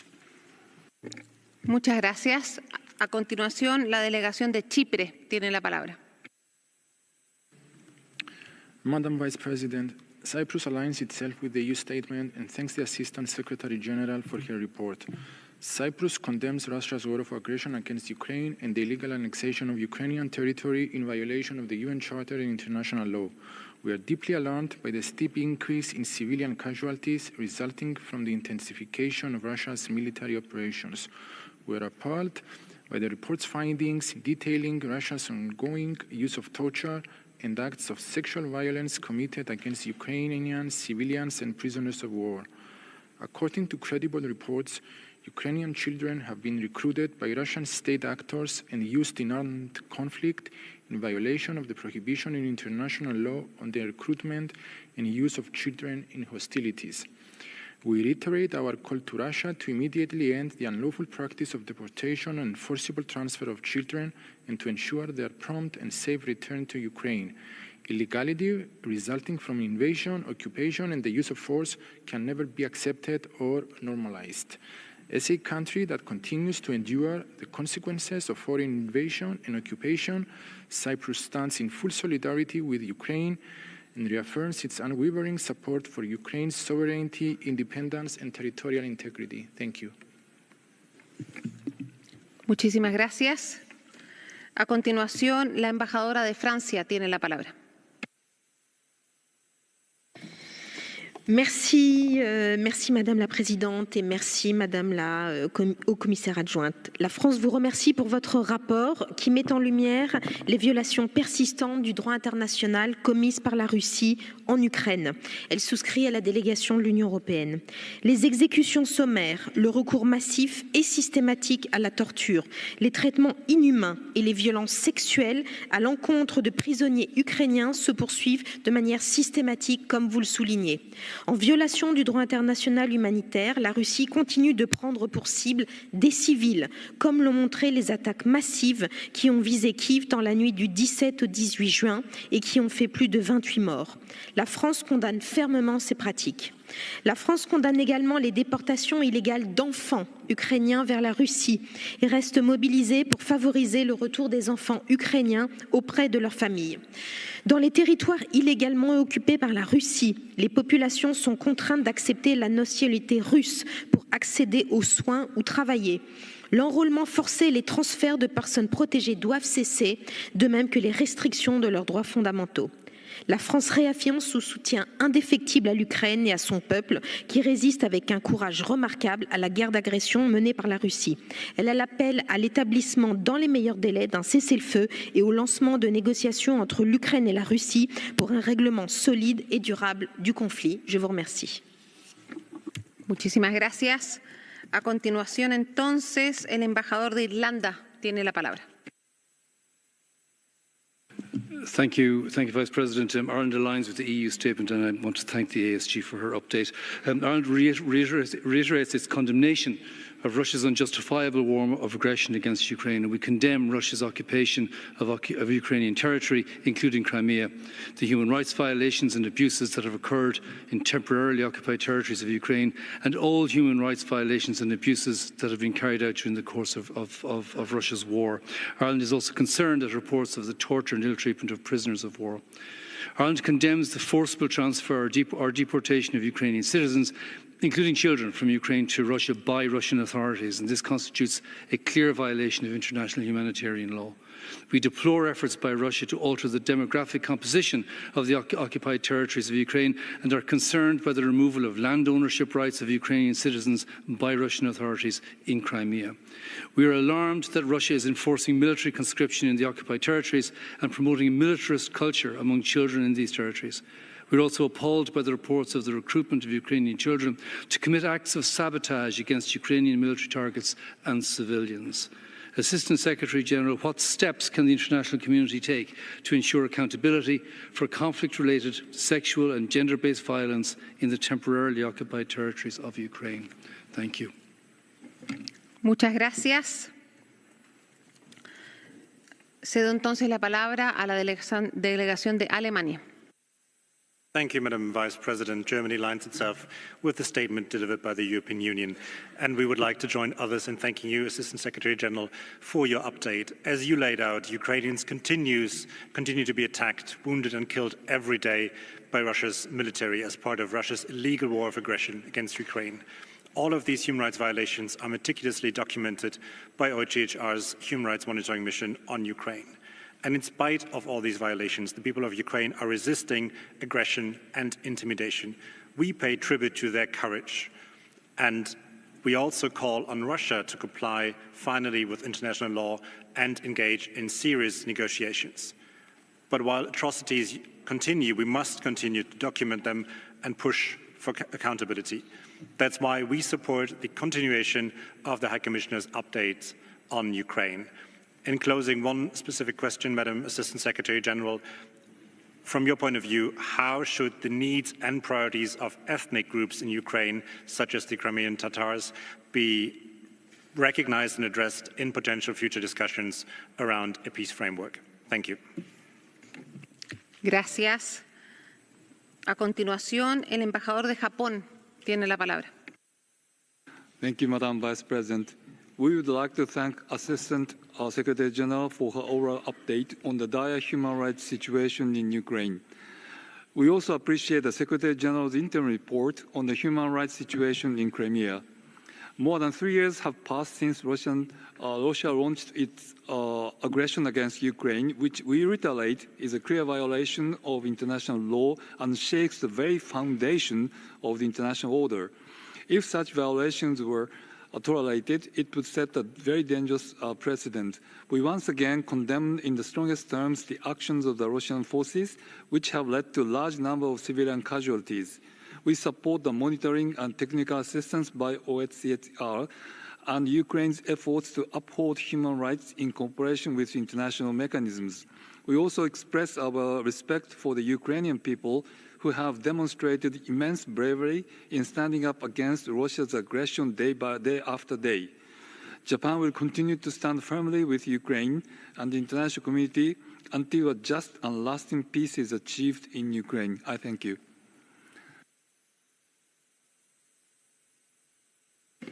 Muchas gracias, embajador. A continuación, la delegación de Chequia tiene la palabra. Thank you, Madam Vice President. Czechia aligns itself with the EU statement. We appreciate the ASG's update and reaffirm the importance of the Human Rights Monitoring Mission in Ukraine. Documentation of human rights violations remains a crucial part of this technical mandate.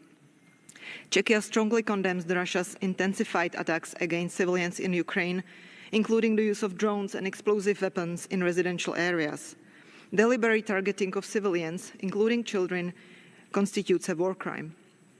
We are deeply alarmed by the widespread and systemic torture of Ukrainian prisoners of war by Russian armed forces, including through sexual violence, and the high number of reported summary executions.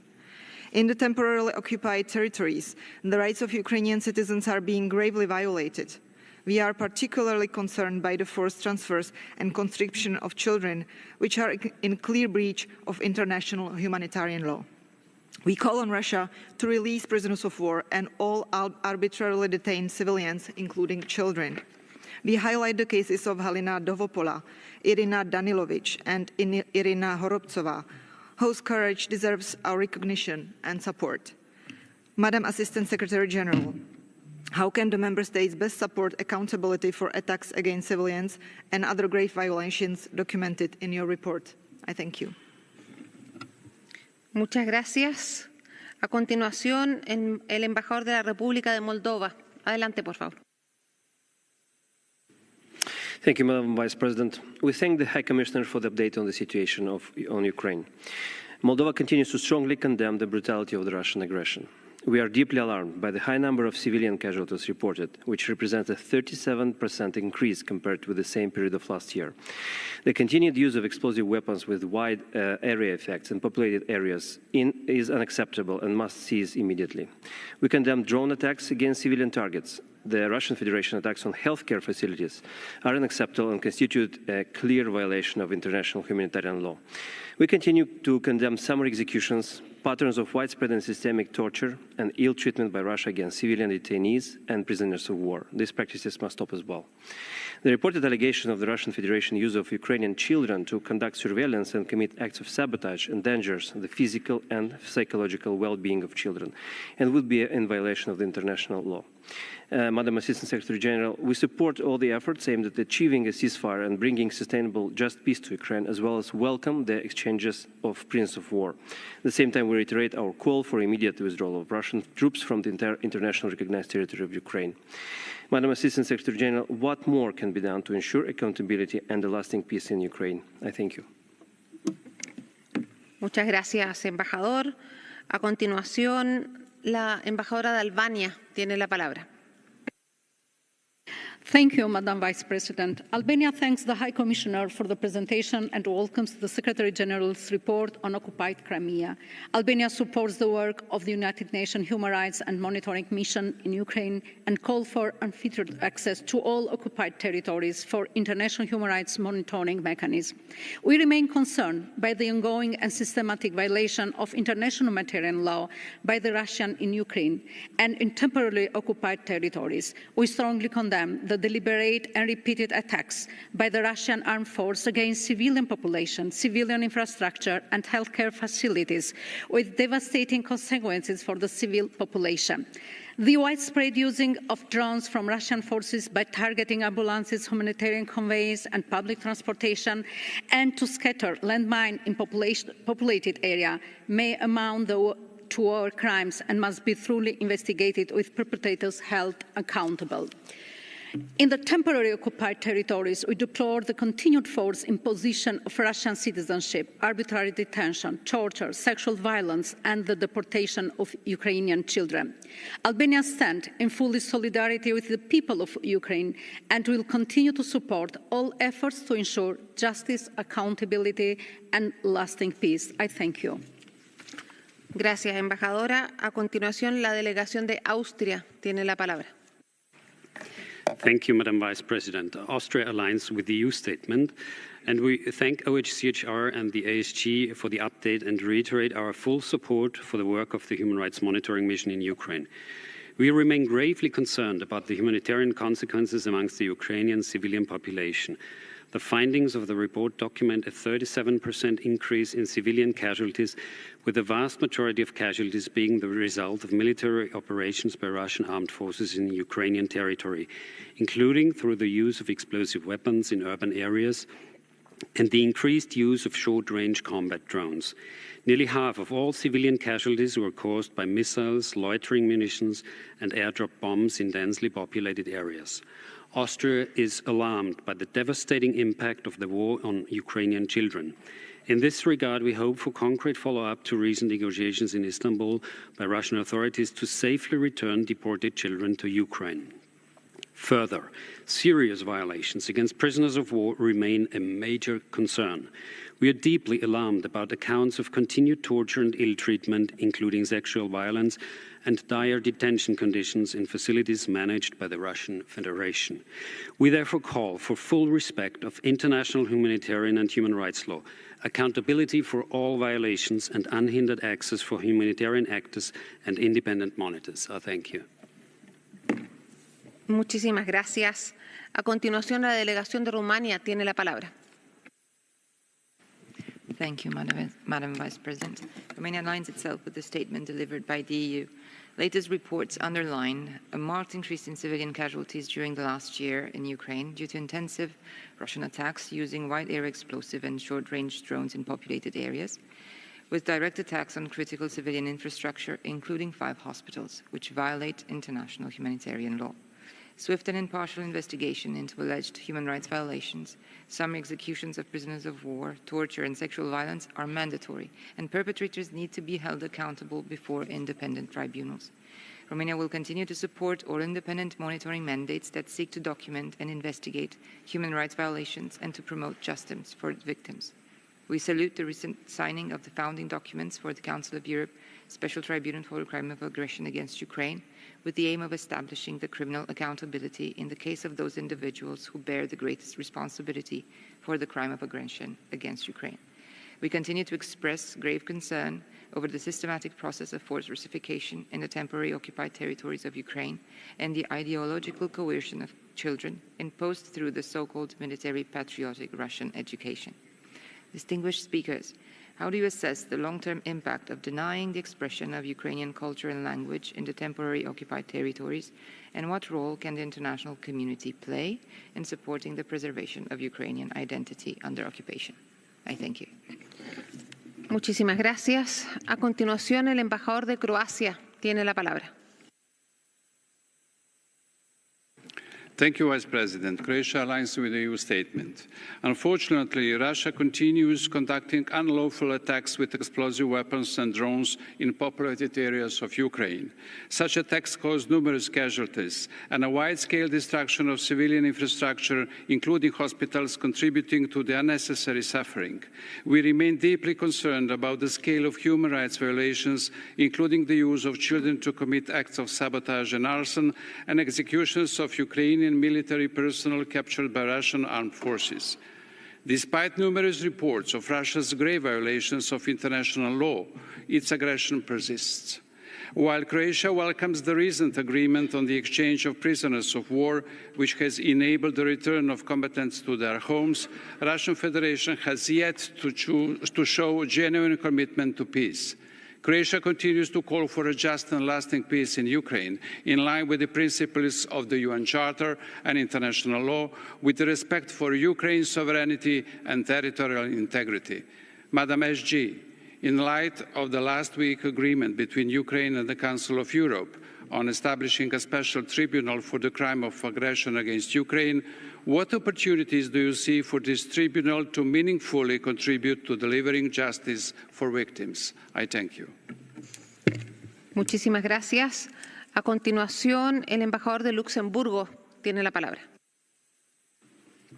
Merci Madame la Vice-Présidente. Le Luxembourg s'associe à la déclaration de l'Union européenne. Nous saluons le rapport du secrétaire général et réitérons notre soutien indéfectible à la souveraineté et à l'intégrité territoriale de l'Ukraine, y compris en Crimée et à Sébastopol temporairement occupés par la Fédération de Russie.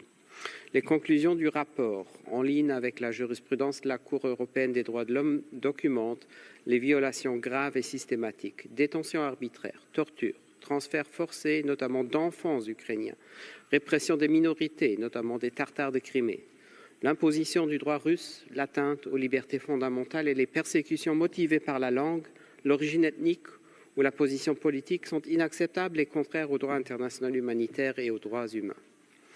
Ces éléments justifient pleinement la poursuite des rapports oraux et du dialogue interactif prévu par la résolution 53/30. Nous appelons à renforcer l'assistance technique à l'Ukraine afin de soutenir les institutions démocratiques, la justice transitionnelle, les mécanismes de plainte et la documentation rigoureuse des crimes internationaux.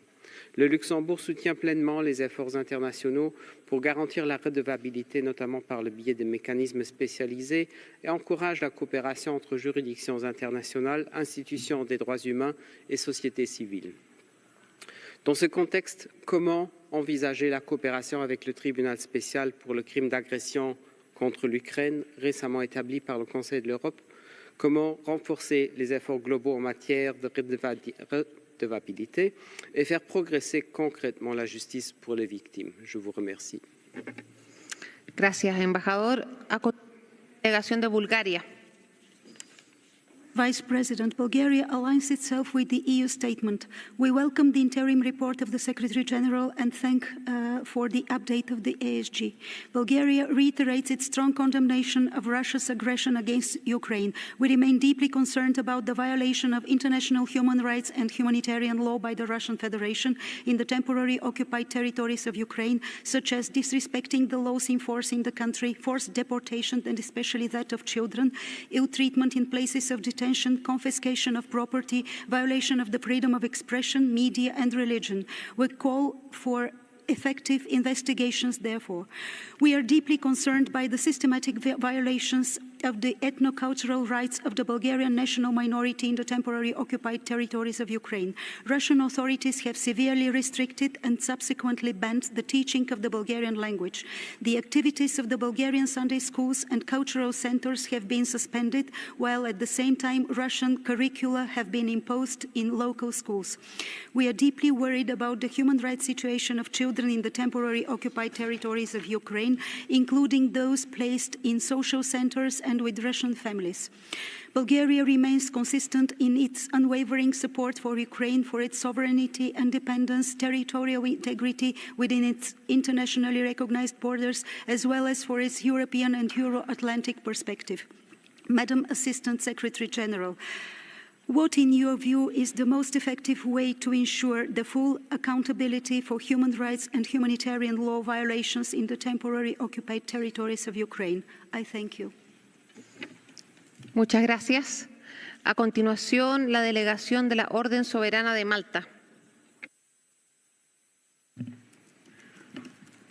Madam Vice President, the Order of Malta thanks for the report. We continue to deplore the ongoing war in Ukraine, where millions of civilians are directly affected in their everyday life. Our humanitarian assistance will be tirelessly pursued, both in material and in psychosocial support. As the family as such constitutes the essential structure of our societies, we gave special attention to the children, 33,000 of them since the beginning of war. A priority is combating war trauma in children. We would like to join our voice to those deploring that during hostilities, children have been separated from their parents without a possibility to return home. A reunion of these families should happen without delay. An important goal is also our support to comprehensive veteran reintegration and to the lonely elderly people. The Order of Malta repeats its appeal to the parties for the respect of international humanitarian law and human rights law, for an immediate ceasefire and a truly negotiating process between the parties going beyond the initial steps reached so far. An approach based on the respect for the dignity of each individual should and can inspire a process leading to a true and long-lasting peace. Thank you. Muchísimas gracias. A continuación, el embajador de Georgia tiene la palabra. Thank you, Madam Vice President. Georgia thanks the Commissioner for the update and commends the Office for its continued reporting. The latest report presents alarming evidence of systematic human rights and humanitarian law violations by the Russian Federation in temporarily occupied Ukrainian territories. Particularly disturbing are violations that constitute war crimes and are manifested in deportations and forcible transfers of Ukrainian children, many of whom have been subjected to unlawful changes of identity and citizenship. The report also outlines Russian-generated systematic human rights violations in occupied Ukraine regions, including forced citizenship, property seizures, torture, ill treatment, and discrimination on the ethnic ground, especially against Crimean Tatars. We reiterate our strong support for OHCHR and other monitoring mechanisms in documenting violations and promoting accountability, and emphasize the need of immediate, safe, and unfettered access to be given to the OHCHR and other international humanitarian organizations to Crimea and other Ukrainian regions temporarily occupied by Russia. In conclusion, Georgia reaffirms its unwavering support for the sovereignty, independence, and territorial integrity of Ukraine within its internationally recognized borders, including its territorial waters. Thank you. Gracias, embajador. A continuación, la delegación del Reino Unido tiene la palabra. Thank you, and thank you, Assistant Secretary-General, for your update on the human rights situation in Ukraine's temporarily occupied territories. In June 2024, the European Court of Human Rights found Russia to have committed multiple human rights violations since its illegal annexation of Crimea. In May this year, the Council of Europe urged Russia to restore Ukrainian law in Crimea and end the use of torture and ill treatment. There are very concerning reports of civilians being detained and taken across the border into Russia, where they have been convicted on spurious charges. This includes those who work in critical civilian infrastructure, such as the Zaporizhzhia nuclear power plant, and journalists. We note your assessment that targeted use of drones, including attacks that have killed civilians while delivering humanitarian aid, has violated IHL principles of distinction and precaution. Russia must comply with international law. Rapid and unimpeded passage for humanitarian relief for civilians is needed. Those responsible must be held to account for the appalling forcible transfer of Ukrainian children and the enlistment of these children into military patriotic training programs, potentially then being sent to fight against their own country. Assistant Secretary-General, given Russia's attempt to erase children's heritage, what steps can be taken to prevent the long-term erasure of their cultural and national identity? Thank you. Muchísimas gracias. Cedo la palabra ahora al embajador de Polonia. Embajador. Thank you, Madam Vice President, Madam Assistant Secretary General.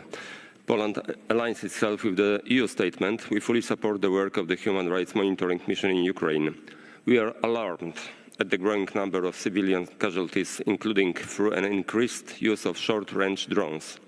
Drones have been used to deliberately attack Ukrainian civilians engaged in everyday activities.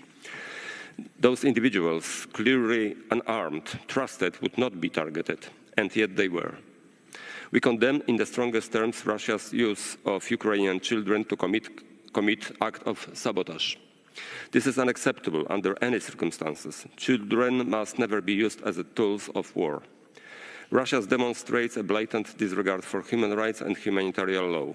Its repeated rejections of numerous calls for ceasefire and targeting of civilians make it clear Russia would rather wage war than pursue peace. Poland remains steadfast in its commitment to accountability. Those responsible for international crimes perpetrated in and against Ukraine must be brought to justice. We welcome the recent progress made on establishing the Special Tribunal for the Crime of Aggression against Ukraine within the framework of the Council of Europe. This is an important step towards preventing impunity and rebuilding confidence in the international rules-based order. I thank you. Gracias, embajador. A continuación, la delegación de Nueva Zelanda tiene la palabra.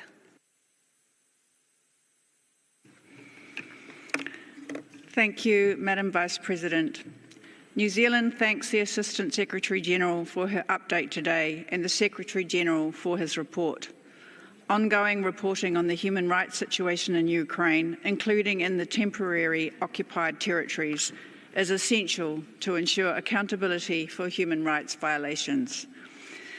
The update today and the Secretary-General's report detail that the human rights situation in the temporarily occupied territories of Ukraine continues to deteriorate, and that this is largely due to the Russian Federation's disregard for its responsibilities under international humanitarian law as an occupying power.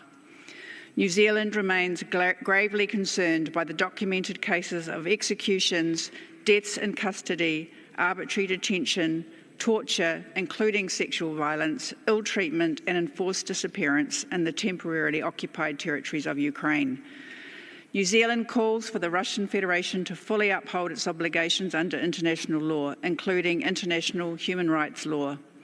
Let us not forget that Russia's presence in the temporarily occupied territories of Ukraine is the result of multiple violations of Ukraine's territorial integrity since 2014, which have been consistently condemned by the UN membership.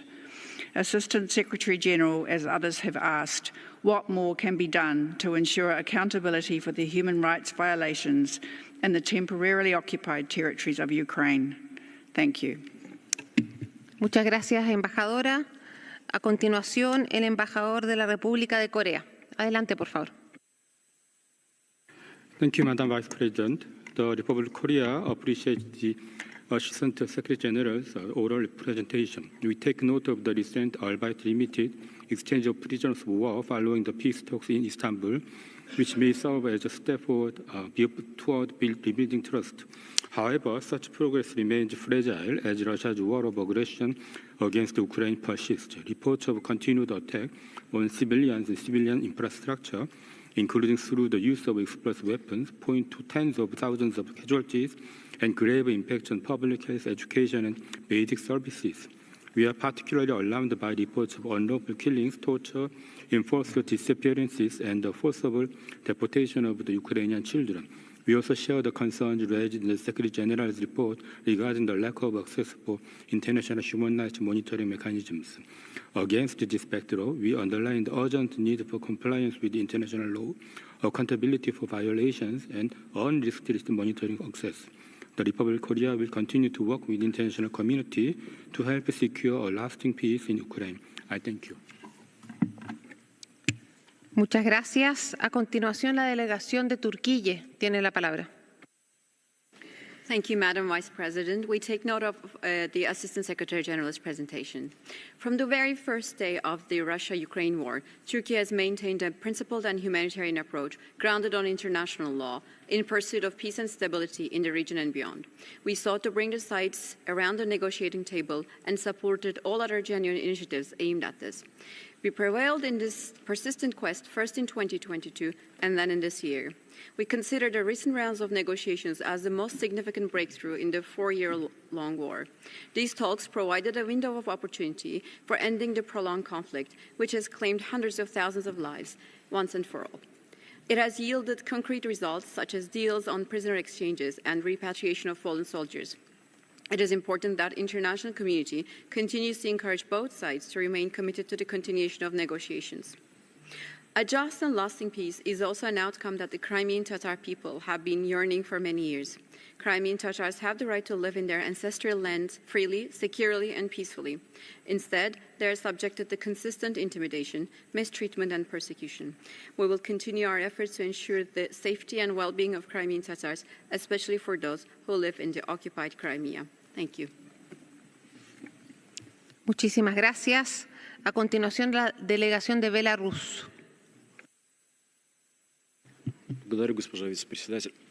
Представленный Совету новый доклад генерального секретаря и устная информация Верховного комиссара вновь отличаются несбалансированностью, предвзятостью и односторонними обвинениями в адрес Российской Федерации. Снова мы видим в них лишь инструменты давления и намерения дискредитации суверенного государства.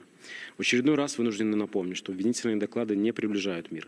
Многочисленные нарушения со стороны украинских властей прав человека, оголтелая русофобия, ненавистническая риторика, разжигание межнациональной вражды продолжают подпитывать конфликт. Продолжаются репрессии по политическим мотивам. В этом контексте показательным является преследование этнических белорусов, братьев Кононовичей, исключительно за выражение ими своих взглядов. Требуем незамедлительного освобождения Михаила Александра Кононовича и всех заключенных, преследуемых украинскими властями за высказывание своей гражданской позиции. Многие из перечисленных проблем по-прежнему остаются на периферии внимания правозащитных структур. Принципиальная, объективная и непредвзятая оценка им до настоящего момента не дана, что затрудняет процесс выработки долгосрочного урегулирования. Беларусь неизменно поддерживает инициативы, направленные на снижение военно-политической напряженности в регионе. Оказываем всемерное содействие в поддержании гуманитарных контактов между сторонами.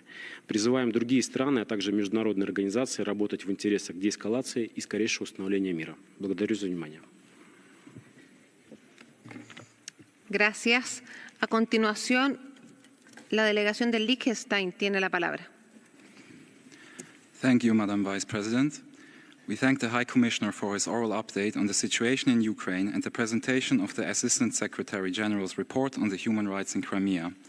Liechtenstein remains deeply concerned about the serious violations of international human rights law and international humanitarian law committed by the Russian Federation in the context of its unprovoked and unjustified war of aggression against Ukraine. We strongly condemn the continuing and brutal assault on Ukrainian civilians and its civilian infrastructure, the lack of credible commitment by the Russian Federation to a settlement of the conflict, and the continued brutal attacks undermine a just and lasting peace. Ukrainian citizens in temporarily occupied territories may not be forced to acquire Russian citizenship, nor should they be pressured into military service to take up arms against their own country. We decry Russia's practice of indoctrinating Ukrainian children through so-called patriotic military education and urge the Federation to reinstate the Ukrainian state curriculum. It is egregious that Ukrainian children are not only being forcefully transferred into the Russian Federation, but also being instrumentalized for a war that threatens to destroy their future. We reiterate that the perpetrators of these violations of international law must be held to account and justice must be served. I thank you, Madam Vice President. Muchas gracias. La delegación de Suiza tiene la palabra.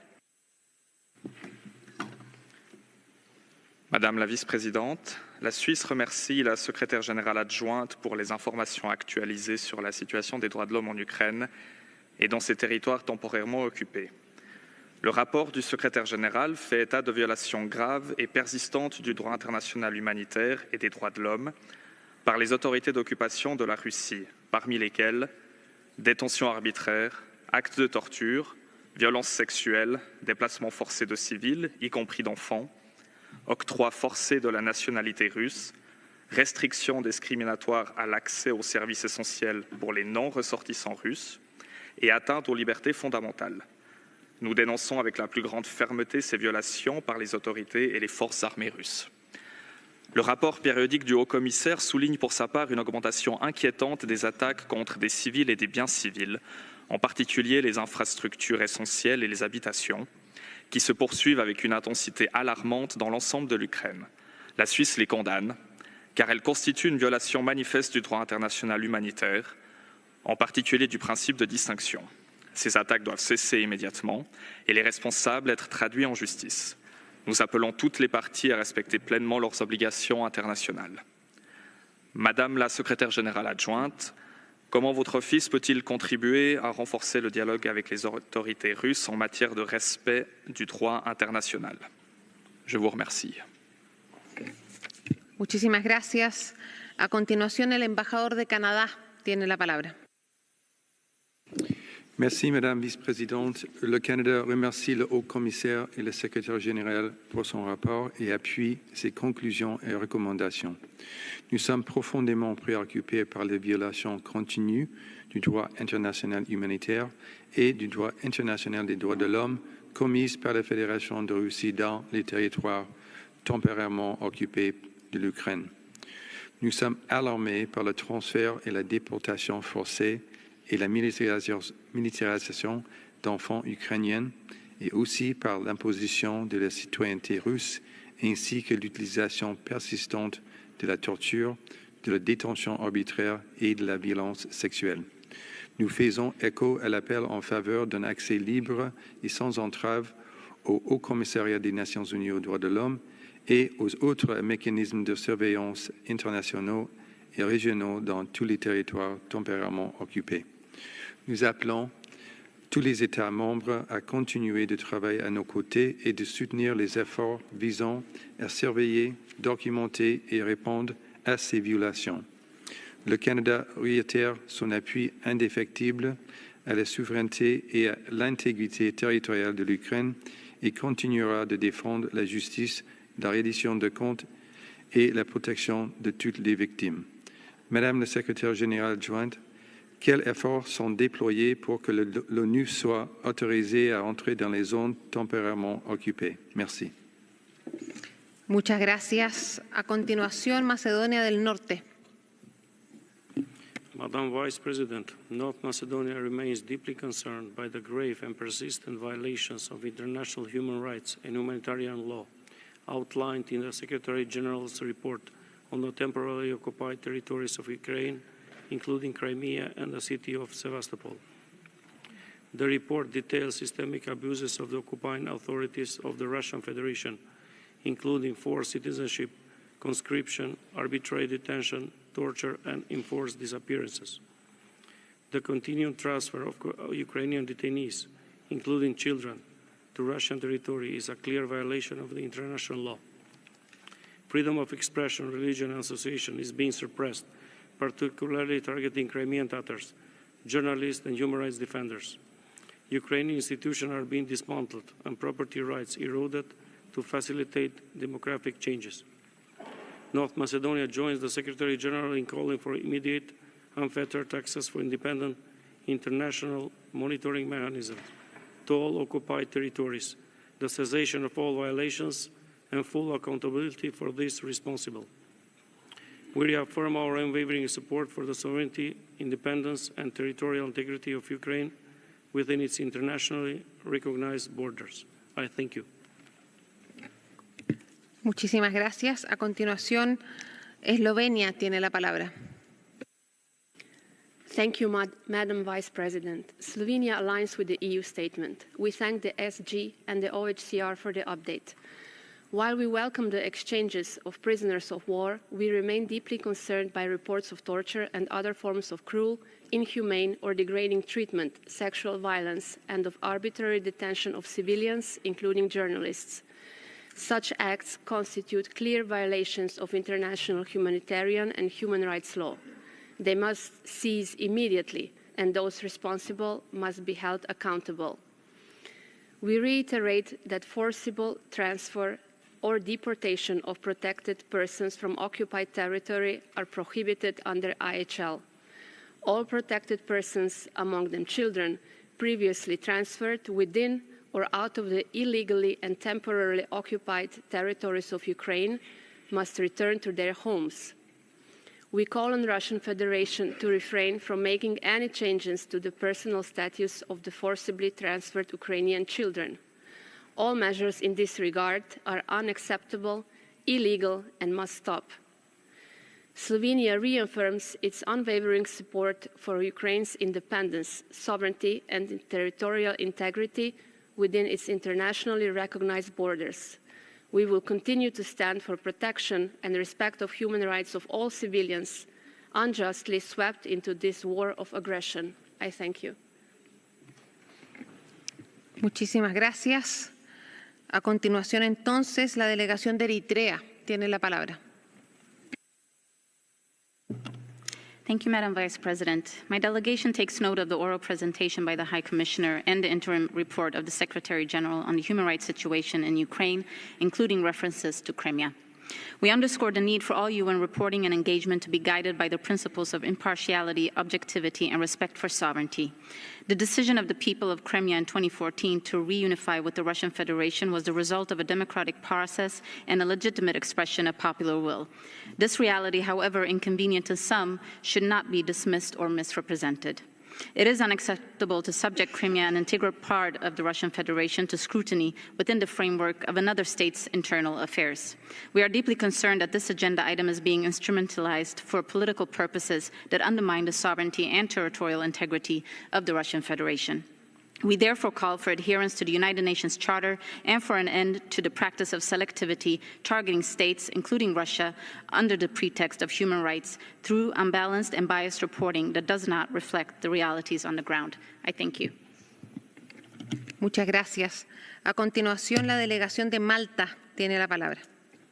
Thank you, Madam Vice President. Malta aligns itself with the statement of the EU and thanks the Secretary General for his report. We remain gravely concerned by the continuing deterioration of the human rights situation in Crimea, as documented in the report. We note with deep concern the patterns of intimidation, arbitrary arrests, and prosecutions targeting those who express dissenting views, particularly members of the Crimean Tatar community. The use of Russian Federation legislation in the occupied territory, including to restrict freedom of expression, peaceful assembly, and association, is contrary to international law. We echo the Secretary General's call for the full respect of international human rights and humanitarian law, and for the immediate and unconditional release of those arbitrarily detained.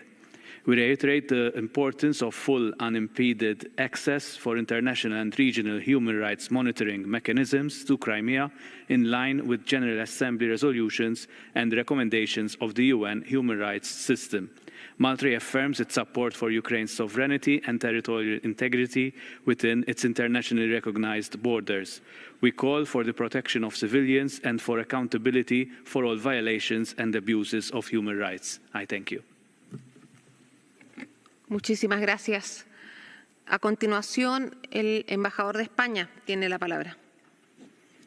Muchas gracias, señora vicepresidenta. España se suma a la declaración de la Unión Europea. Agradece a la Secretaría su informe. No creo que pueda hoy enriquecer el debate añadiendo una descripción más de las atrocidades que está cometiendo Rusia en territorio ucraniano y que incluye el catálogo completo de las violaciones de derechos humanos. Pero sí me gustaría compartir con ustedes dos reflexiones.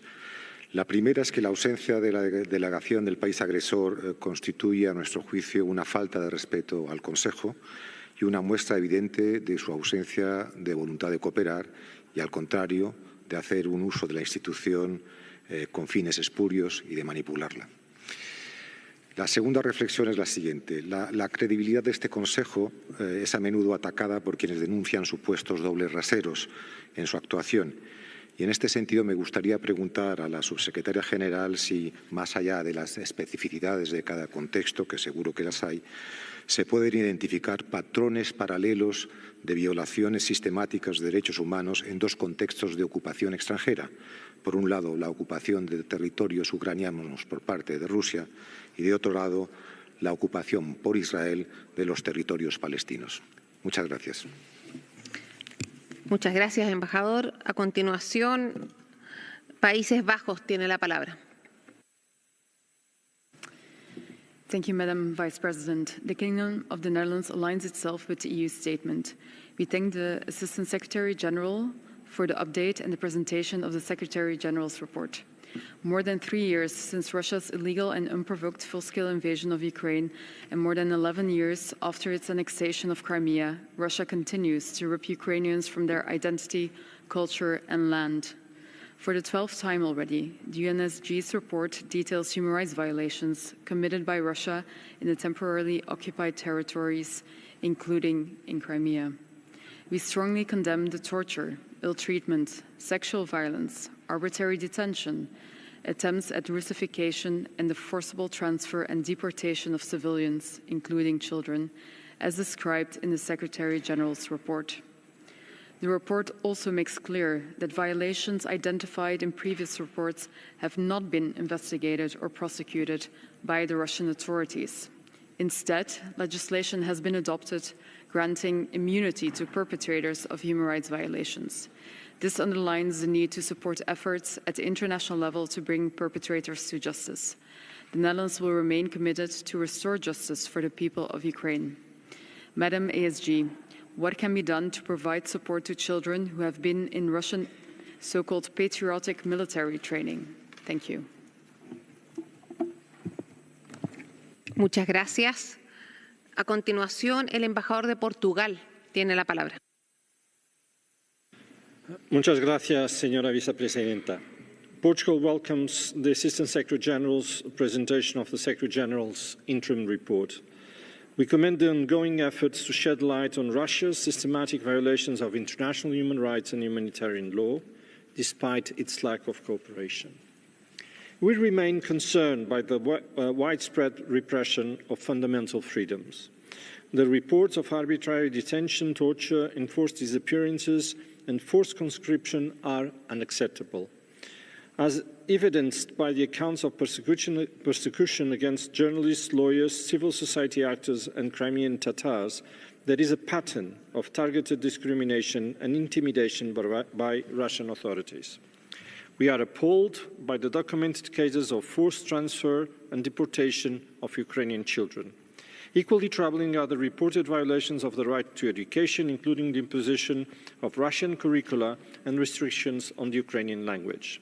We urge the Russian Federation to end its occupation and to comply with its international obligations to ensure unimpeded access to monitoring mechanisms.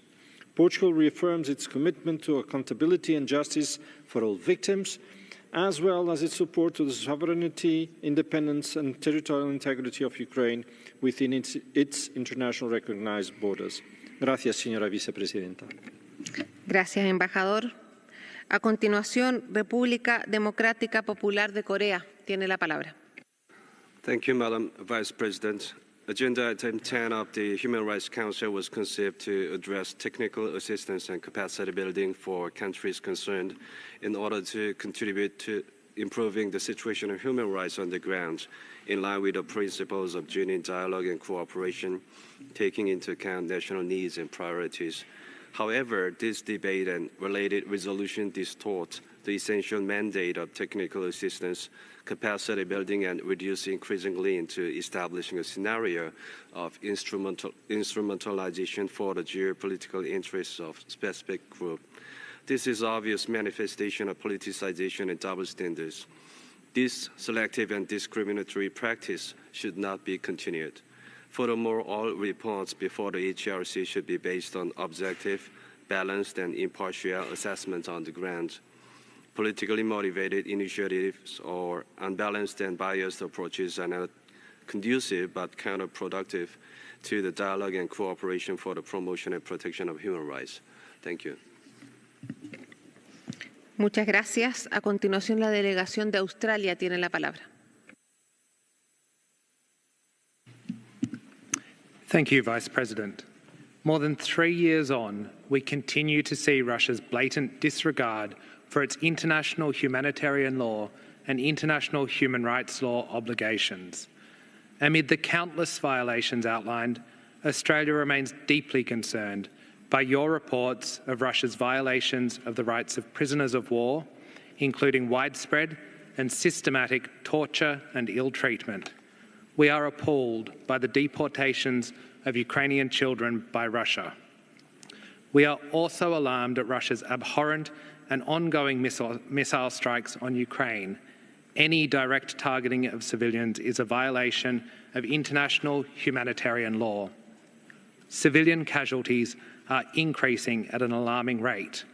These attacks demonstrate Russia is not serious about wanting to end its illegal and immoral war. The OHCHR's documentation of human rights violations is essential to efforts to hold Russia accountable for its brutal invasion. Australia supports Ukraine's right to defend itself, which is why we will stand with Ukraine for as long as it takes. We call on Russia to comply with its international human rights obligations, engage with negotiations in good faith, and fulfil any commitments made. Madam Assistant Secretary-General, how can we ensure accountability for Russia's violations of international law and the generational toll of this war? Thank you. Muchísimas gracias. A continuación, entonces, el embajador de Grecia tiene la palabra. Madam Vice President, Greece aligns with the EU statement and thanks the Assistant Secretary General for her update. We express our serious concern for the findings of both reports and the continuous widespread violations of international human rights law and international humanitarian law committed by Russia in the framework of its war of aggression against Ukraine. We remain gravely concerned by the high numbers of civilian casualties from systematic drone attacks and attacks on hospitals, energy, and other civilian infrastructure by Russia. We are equally alarmed by the situation in the temporarily occupied territories of Ukraine. Reports indicate numerous cases of torture, ill treatment, sexual violence, enforced disappearances, arbitrary arrest, and detention. Ukrainian children are reported to have been forcibly transferred within these territories or deported to the Russian Federation. We are deeply troubled by reports of military training programs and prospects of future military service for children in these areas. We underline the urgent need to ensure safe return and family reunification for all affected children. We reiterate the importance of ensuring accountability for all violations and call on the Russian Federation to comply fully with its obligations under international law. Finally, we reiterate our support for Ukraine's independence, sovereignty, and territorial integrity within its internationally recognized borders and for a comprehensive, just, and lasting peace in line with the principles of the UN Charter and international law. I thank you. Gracias, embajador. A continuación, el embajador de Bélgica tiene la palabra. Thank you, Madam Vice President. My delegation aligns itself with the EU statement. Belgium firmly condemns Russia's unprovoked and unjustified war of aggression against Ukraine, as well as its ongoing violations of international humanitarian and human rights law committed in complete impunity. Russia's escalating and systematic attacks on residential areas and civilian infrastructure clearly demonstrates its continued lack of sincerity regarding any path towards peace. While we welcome the recent exchange of prisoners, we remain deeply concerned about those still held in Russian captivity. We call for the immediate return of all prisoners of war, unlawfully detained civilians and children who have been unlawfully deported or forcibly transferred. We are equally alarmed by the coercion of residents in Russian-occupied territories into accepting Russian citizenship and by systematic indoctrination of children. Russia must immediately end its war of aggression, withdraw unconditionally from the entire territory of Ukraine, and put an end to the unbearable suffering it continues to cause. Belgium remains fully committed to a just and lasting peace grounded in international law and full accountability for war crimes and other grave violations. Madam ASG, what more can the international community do to ensure the protection and return of Ukrainian children who have been unlawfully deported or forcibly transferred, and to hold all those responsible at every level fully accountable? I thank you. Muchas gracias, embajador. A continuación, la delegación de Uruguay tiene la palabra. Muchas gracias, señora vicepresidenta. Agradecemos la actualización del Alto Comisionado y la presentación del informe del secretario general. Expresamos nuestra preocupación por las denuncias de violaciones del derecho internacional, de los derechos humanos y del derecho internacional humanitario por parte de la Federación de Rusia en los territorios de Ucrania ocupados temporalmente, documentadas en dicho informe. Hacemos un llamado a las partes para que la ACNUD, los mecanismos regionales e internacionales de vigilancia de los derechos humanos, tengan un acceso sin restricciones a los territorios de Ucrania ocupados temporalmente a fin de permitir la aplicación efectiva de las resoluciones pertinentes de la Asamblea General de las Naciones Unidas. Reiteramos la necesidad de garantizar la rendición de cuentas por los graves crímenes de derecho internacional cometidos en territorio ucraniano.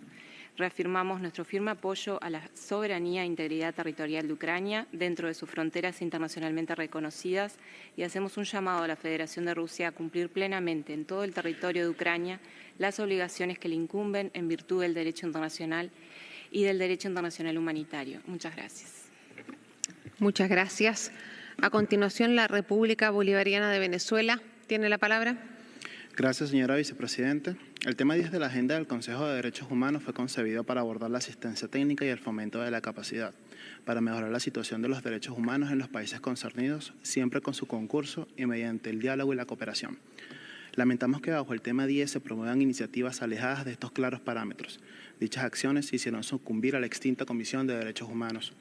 Reiteramos que las iniciativas politizadas, la selectividad, los dobles estándares en nada contribuyen a la promoción y protección de los derechos humanos y no prestan ningún beneficio en favor de las personas ni de los grupos vulnerables. Señora vicepresidenta, lamentamos que Ucrania sea un instrumento para la expansión de la OTAN, poniendo en riesgo los derechos humanos de todo su pueblo para propiciar una agresión contra Rusia, pretendiendo expandir las líneas estratégicas de esta alianza militar. Esta agresión se refleja, entre otras, por el aumento de la rusofobia en Ucrania, los ataques contra la Iglesia Ortodoxa y sus creyentes, así como la creciente práctica de tortura, incluso contra periodistas extranjeros. Finalmente, destacamos que Venezuela, como firme defensora de los postulados de la Carta de las Naciones Unidas, siempre abogará por el diálogo para garantizar la paz. Muchas gracias, señora vicepresidenta. Muchas gracias. Este fue el último orador que pudimos acomodar en la lista. Pasaremos ahora a la lista de oradores de las instituciones nacionales de derechos humanos y de las organizaciones no gubernamentales. Cedo entonces la palabra a Ukrainian Parliament Commission for Human Rights. Dear High Commissioner, Secretary General, participants, I would like to thank you for important work and systematic reporting. For 11 years, the Russian Federation has grossly violated human rights in our country. Killings, deportations, torture, sexual violence, unlawful detentions, and executions have become widespread phenomenon. The civilian population is the main target. Russia systematically shells civilian infrastructure. People are killed and injured daily because of the aggression of Russian Federation. Among them are innocent children. That is why I call on the Office of the High Commissioner and the monitoring mission to continue and strengthen their efforts to protect human rights in Ukraine, namely, to highlight in reports the systematic shelling of civilian infrastructure and other crimes committed by the aggressor state, to conduct monitoring visits to places of illegal detention on the territory of Russia and demand access to them, to urge stronger international diplomatic and sanctions pressure on Russia to stop the crimes. Human rights must be protected and international humanitarian law must be respected. Muchísimas gracias. Continuamos con War Resisters International. WRI, together with its partner Connection EV, expresses its solidarity with the people of Ukraine suffering from the military aggression of the Russian Federation and call for an immediate ceasefire and peace negotiation. We raise concerns about the Russian Federation forcibly imposing military registration conscription in occupied territories, pressuring civilians to sign military contracts, and indoctrinating children militaristically. In Crimea, 4 Geneva witnesses have been imprisoned and illegal mobilization produced over 500 criminal cases. Russian soldiers mobilized in the self-proclaimed republics in eastern Ukraine are unable to refuse military service. In the event of desertion, they face criminal prosecution in Russia and suspicion of treason from the Ukrainian side. As a result, they have virtually no opportunity to apply for asylum in a safe country, and their relocation is nearly impossible.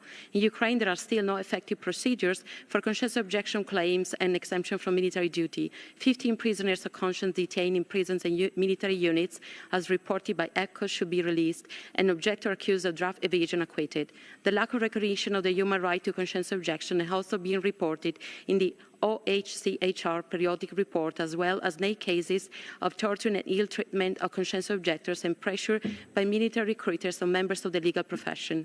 We urge the full implementation of the human right to refuse military service. We hope the Constitutional Court of Ukraine will promptly satisfy complaints of conscience objectors Dmitry Zelensky and Vitaly Alexeyenko and acquit Vitaly Krushenko. Thank you. Muchas gracias. A continuación, Conscience and Peace Tax International. Thank you, Madam Vice Chairman. Madam ASG, while upholding Ukraine in the face of continued Russian aggression, what can its friends do to persuade it to adhere to its own human rights obligations? We await anxiously the Constitutional Court decision on the complaint lodged by Dmytro Zelensky regarding the non-availability during martial law of alternative civilian service for conscientious objectors to military service, on which hinges nothing less than a right which inheres in the freedom of thought, conscience and religion guaranteed by the International Covenant on Civil and Political Rights, and which, as we have heard already, is also being disregarded by Russia. In March this year, over a dozen Ukrainian conscientious objectors were under sentence of 3 years' imprisonment for their refusal of military service. No less than 182 further cases were currently before the courts, and more than 500 criminal investigations were underway on Jehovah's Witnesses alone. Other objectors, having been forcibly recruited, were facing even harsher military penalties for disobedience. Unless the Constitutional Court halts this trend, as we fervently hope it does, the number of imprisoned objectors will by the end of the year be in the hundreds. This, we must point out, would constitute a repression of minority beliefs on almost a Russian scale. Thank you. Muchas gracias. A continuación, World Federation of Ukrainian Women's Organizations. We thank the High Commissioner and the Secretary General for the reports. We are gravely concerned about the continued and massive aerial attacks on Ukraine by the Russian Federation. The intensified use of long-range missiles and systematic drone strikes have led to a dramatic 50% increase in civilian casualties this year. We condemn in the strongest of terms these actions, including the deliberate targeting of residential areas and civilian infrastructure, transportation networks, and emergency and rescue services. Widespread and systematic use of enforced disappearances and torture in occupied territories must stop. The international community and this Council must intensify efforts to secure the release of all Ukrainian civilians unlawfully detained. Currently, 37,000 Ukrainians are registered missing, and 16,000 Ukrainian civilians are known to be detained by Russia, though the actual number is likely much higher. Many have been held for years without trial, subjected to torture, inhumane conditions, and unlawful transfer to the Russian Federation. The tragic case of Ukrainian journalist Victoria Roshchina, who died in Russian captivity, showing clear signs of torture, underscores the urgency of international action. The detention of civilians is a grave violation of international law. We stress that civilians must not be included in prisoner exchanges. They must be released immediately and unconditionally. Continued efforts are necessary to ensure access to occupied territories for the monitoring of human rights. We fully support the position of the government of Ukraine in its efforts to negotiate a ceasefire and a just and lasting peace, as well as the recent establishment of the Special Tribunal for the crime of aggression against Ukraine. All those responsible for the crime of aggression and war crimes must be brought to justice. Thank you. Muchas gracias. A continuación, Human Rights Research League. Thank you, Mr. President. Human Rights Research League is appalled by Russia's ongoing aggression, and as a Ukrainian journalist and human rights advocate myself, I must speak out against the horrific crimes committed by Russia in its war against Ukraine. These acts are crimes against humanity. One of the most disturbing perpetrations is Russia's systematic kidnapping of Ukrainian children from occupied territories. The children are taken from orphanages or separated from their parents and guardians, transported to Russia, stripped of their identities, and illegally adopted. This is a state-sponsored child trafficking. The ICC issued arrest warrants for war crimes for key state actors in Russia involved in these abductions. These crimes may also amount to genocide by erasing Ukrainian identity. The brutality extends to Ukrainian civilians abducted, tortured, and killed in Russian captivity. The recent murder of journalist Victoria Roshchina, tortured and mutilated in captivity, is heartbreaking. Ukrainian prisoners of war face torture, starvation, execution, in violation of the Geneva Conventions. These abuses are systemic and approved by Russia's leadership. We stand with survivors and families demanding justice and action. The international community must hold Russia accountable, not just for past crimes, but for the ongoing aggression. Russia's war must not continue unchallenged. Thank you. Muchísimas gracias. A continuación, Human Rights House Foundation. Thank you. We welcome the Secretary General's report and its detailed focus on the deteriorating situation in Crimea.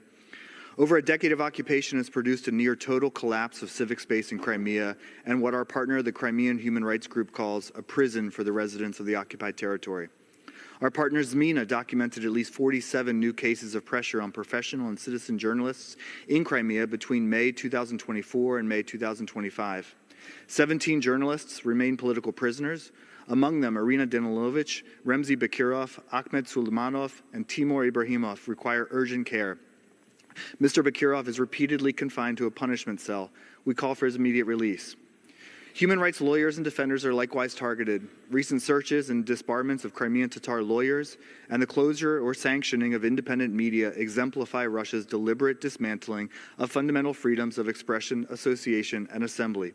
We further note with alarm the Secretary General's documentation of forced conscription and indoctrination of children, mass confiscation of property from Ukrainians who refuse Russian citizenship, and the continued denial of OHCHR and other independent monitors access to Crimea.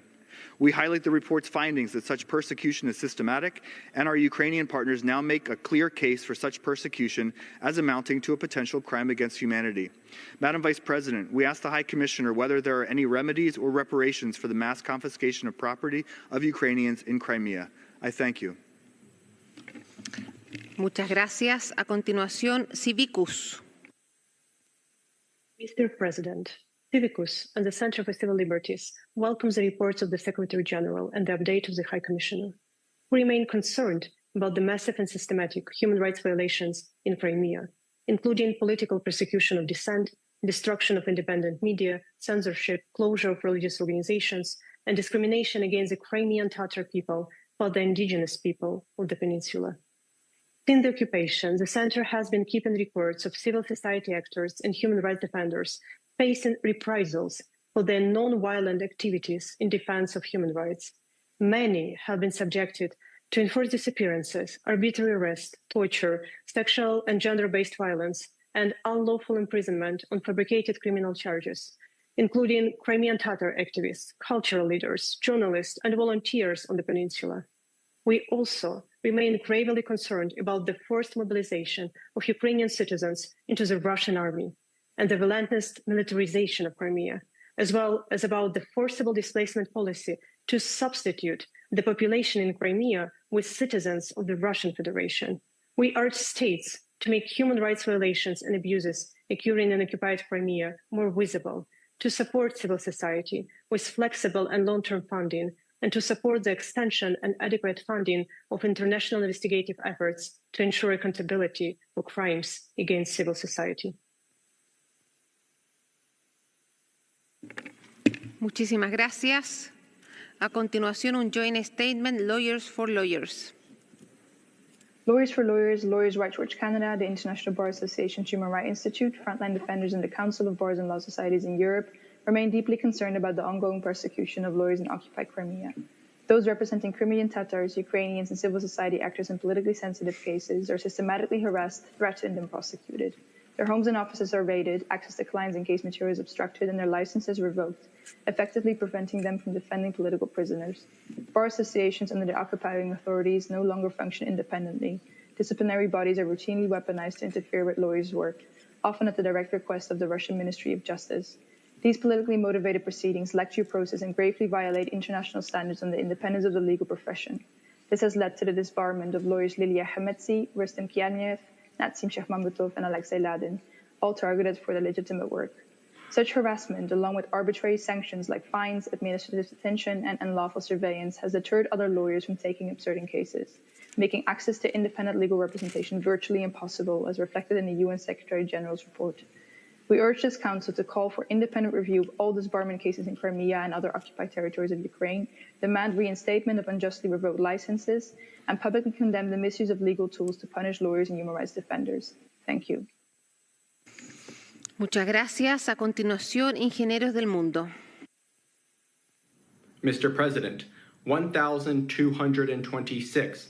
That is how many days Ukraine has endured Russia's brutal and unlawful invasion. Each passing day not only claims more innocent lives, but it deepens the failure of this Council to uphold its mandate. The findings in this report by the Secretary General are abhorrent and demand immediate action by member states.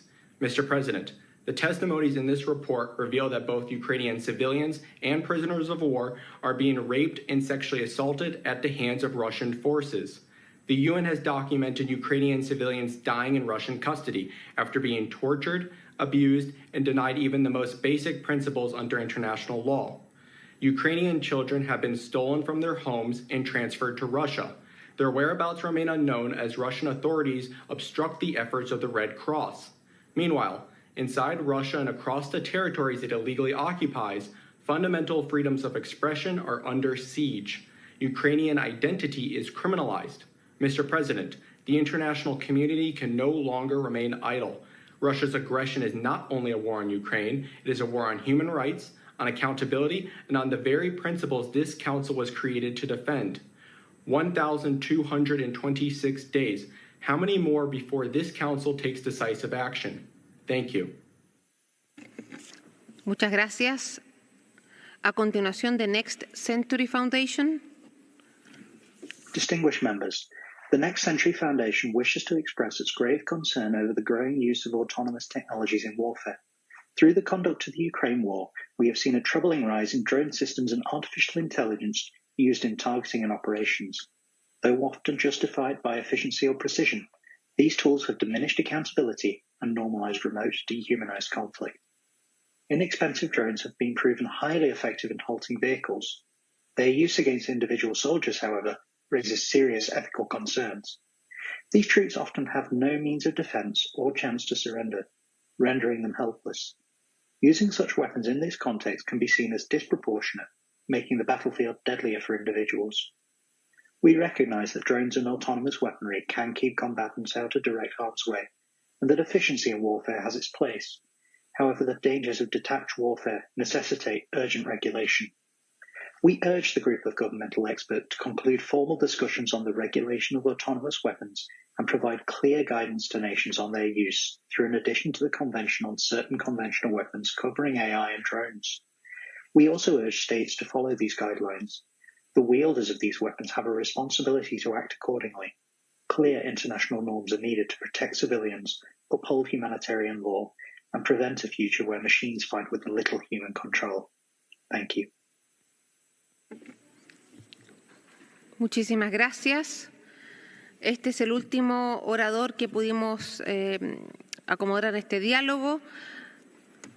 Tiene ahora la palabra entonces la señora Brands para que formule sus observaciones finales. Adelante, por favor.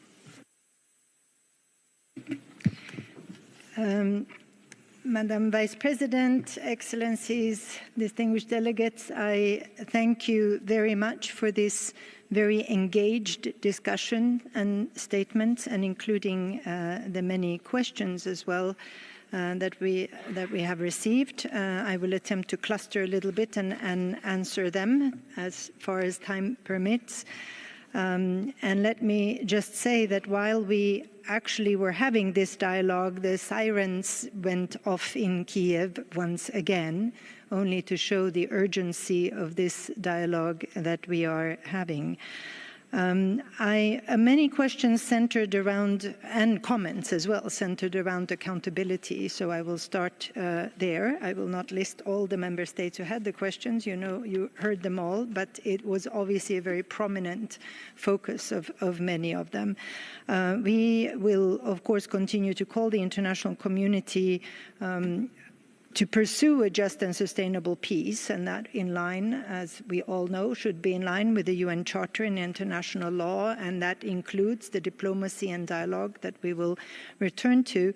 But justice and accountability for those very grave violations and war crimes committed in Ukraine that we have been discussing and that are in the reports, including in occupied territory, are of course indispensable for achieving lasting peace.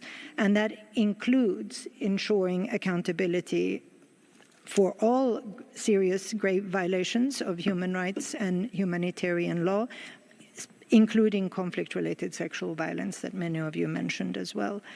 The mechanisms for justice and accountability have to have a victim-centered approach, and they should promote truth, justice, reparations as we at its center. So we encourage very much the international community to continue the efforts to support law enforcement efforts, to document, to investigate, utilizing a survivor-centered approach, and to adapt assistance to the survivors who have varying needs so that it is a targeted assistance. There is a significant number of men survivors that should also be taken into account when planning assistance programs. The capacity of Ukrainian institutions and the need to strengthen them remains on the agenda. The capacity to investigate and to prosecute violations of human rights and international humanitarian law in accordance, of course, with international standards. And that is in order to contribute to the accountability and to reinforce the independence of Ukraine's judiciary system and the rule of law in this regard. The international community should also help Ukraine to put in place measures to rebuild communities, facilitate the reintegration of persons who lived under occupation, and to foster social cohesion. And that is looking forward. We will come back very briefly to that part of the questions that some of you had as well. The human rights mechanisms documenting violations need to receive the support and the funds that also need to be there at the adequate necessary levels. And that includes, of course, also our own Office of the High Commissioner's monitoring mission in Ukraine and the Commission of Inquiry as well. There's a continued engagement with and support for international accountability mechanisms, including the International Criminal Court. That is also important. And of course, the role of all those who are engaged. Many mentioned also both the stress that civil society is under, but also the role that they need to have and the support they need to have in this regard. The access to occupied territories was mentioned several times, and there was a specific question as well, so that in this regard, it is not new, but we regret that the Russian Federation continues to deny the Office of the High Commissioner access to the occupied territory and to the Russian Federation. We, of course, continue and will continue to consistently request access in our communication with the Russian Federation, and we have also, as you will have seen, raised this issue in the public reporting that has been done. So meanwhile, while we don't have the access, we certainly remain committed to doing the monitoring and reporting on the human rights situation in the occupied territory. This is done in an independent way. It is done in an impartial way. We have, and I have mentioned, as has the High Commissioner and our other OHCHR colleagues many times, that OHCHR has a standard rigorous methodology for monitoring overall, and it includes also a methodology for remote monitoring. That means gathering and verifying information from using different sources. That includes witnesses, it includes victims, it includes satellite imagery, open source materials, but also information made available by the state authorities, but also by the occupation authorities. The issues concerning the occupied territory itself, there were questions on remedies and reparations, in particular also referring to the confiscation of property of Ukrainians, also referring specifically to Crimea, but of course there are broader issues here. We know that the Russian Federation has taken significant steps to expropriate private property in occupied territory of Ukraine. Clearly, that is in violation of international humanitarian law. Some recent confiscations have occurred mainly in Donetsk, Kherson, and Luhansk regions, but those practices began already in 2014 in Crimea, where property was sold or provided to Russian citizens and military personnel without compensation to the original owners, residents of Crimea.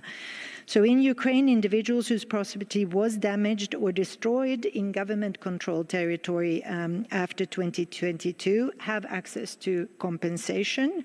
In December 2024, the Ukrainian parliament adopted a law on compensation for property lost in occupied territory, including through confiscation, but this law has not been signed by the president and therefore has not entered into force. But that's on the Ukrainian side. And several of you mentioned on the international level, the Council of Europe established preceding the tribunal that was referred to. There is a registry of damage to serve as a record of damage, loss, and injury caused by aggression of the Russian Federation. And these mechanisms, of course, cover property confiscated by the occupation authorities, but to the properties that were lost after 24th of February 2022, specifically. So we call on the Russian Federation certainly to refrain from confiscating private property in occupied territory, and we encourage the international community, as well as Ukraine, to include people who lost their property in the occupied territory before 2022 in all compensation and reparation measures in order to ensure also the equal treatment of victims in this regard.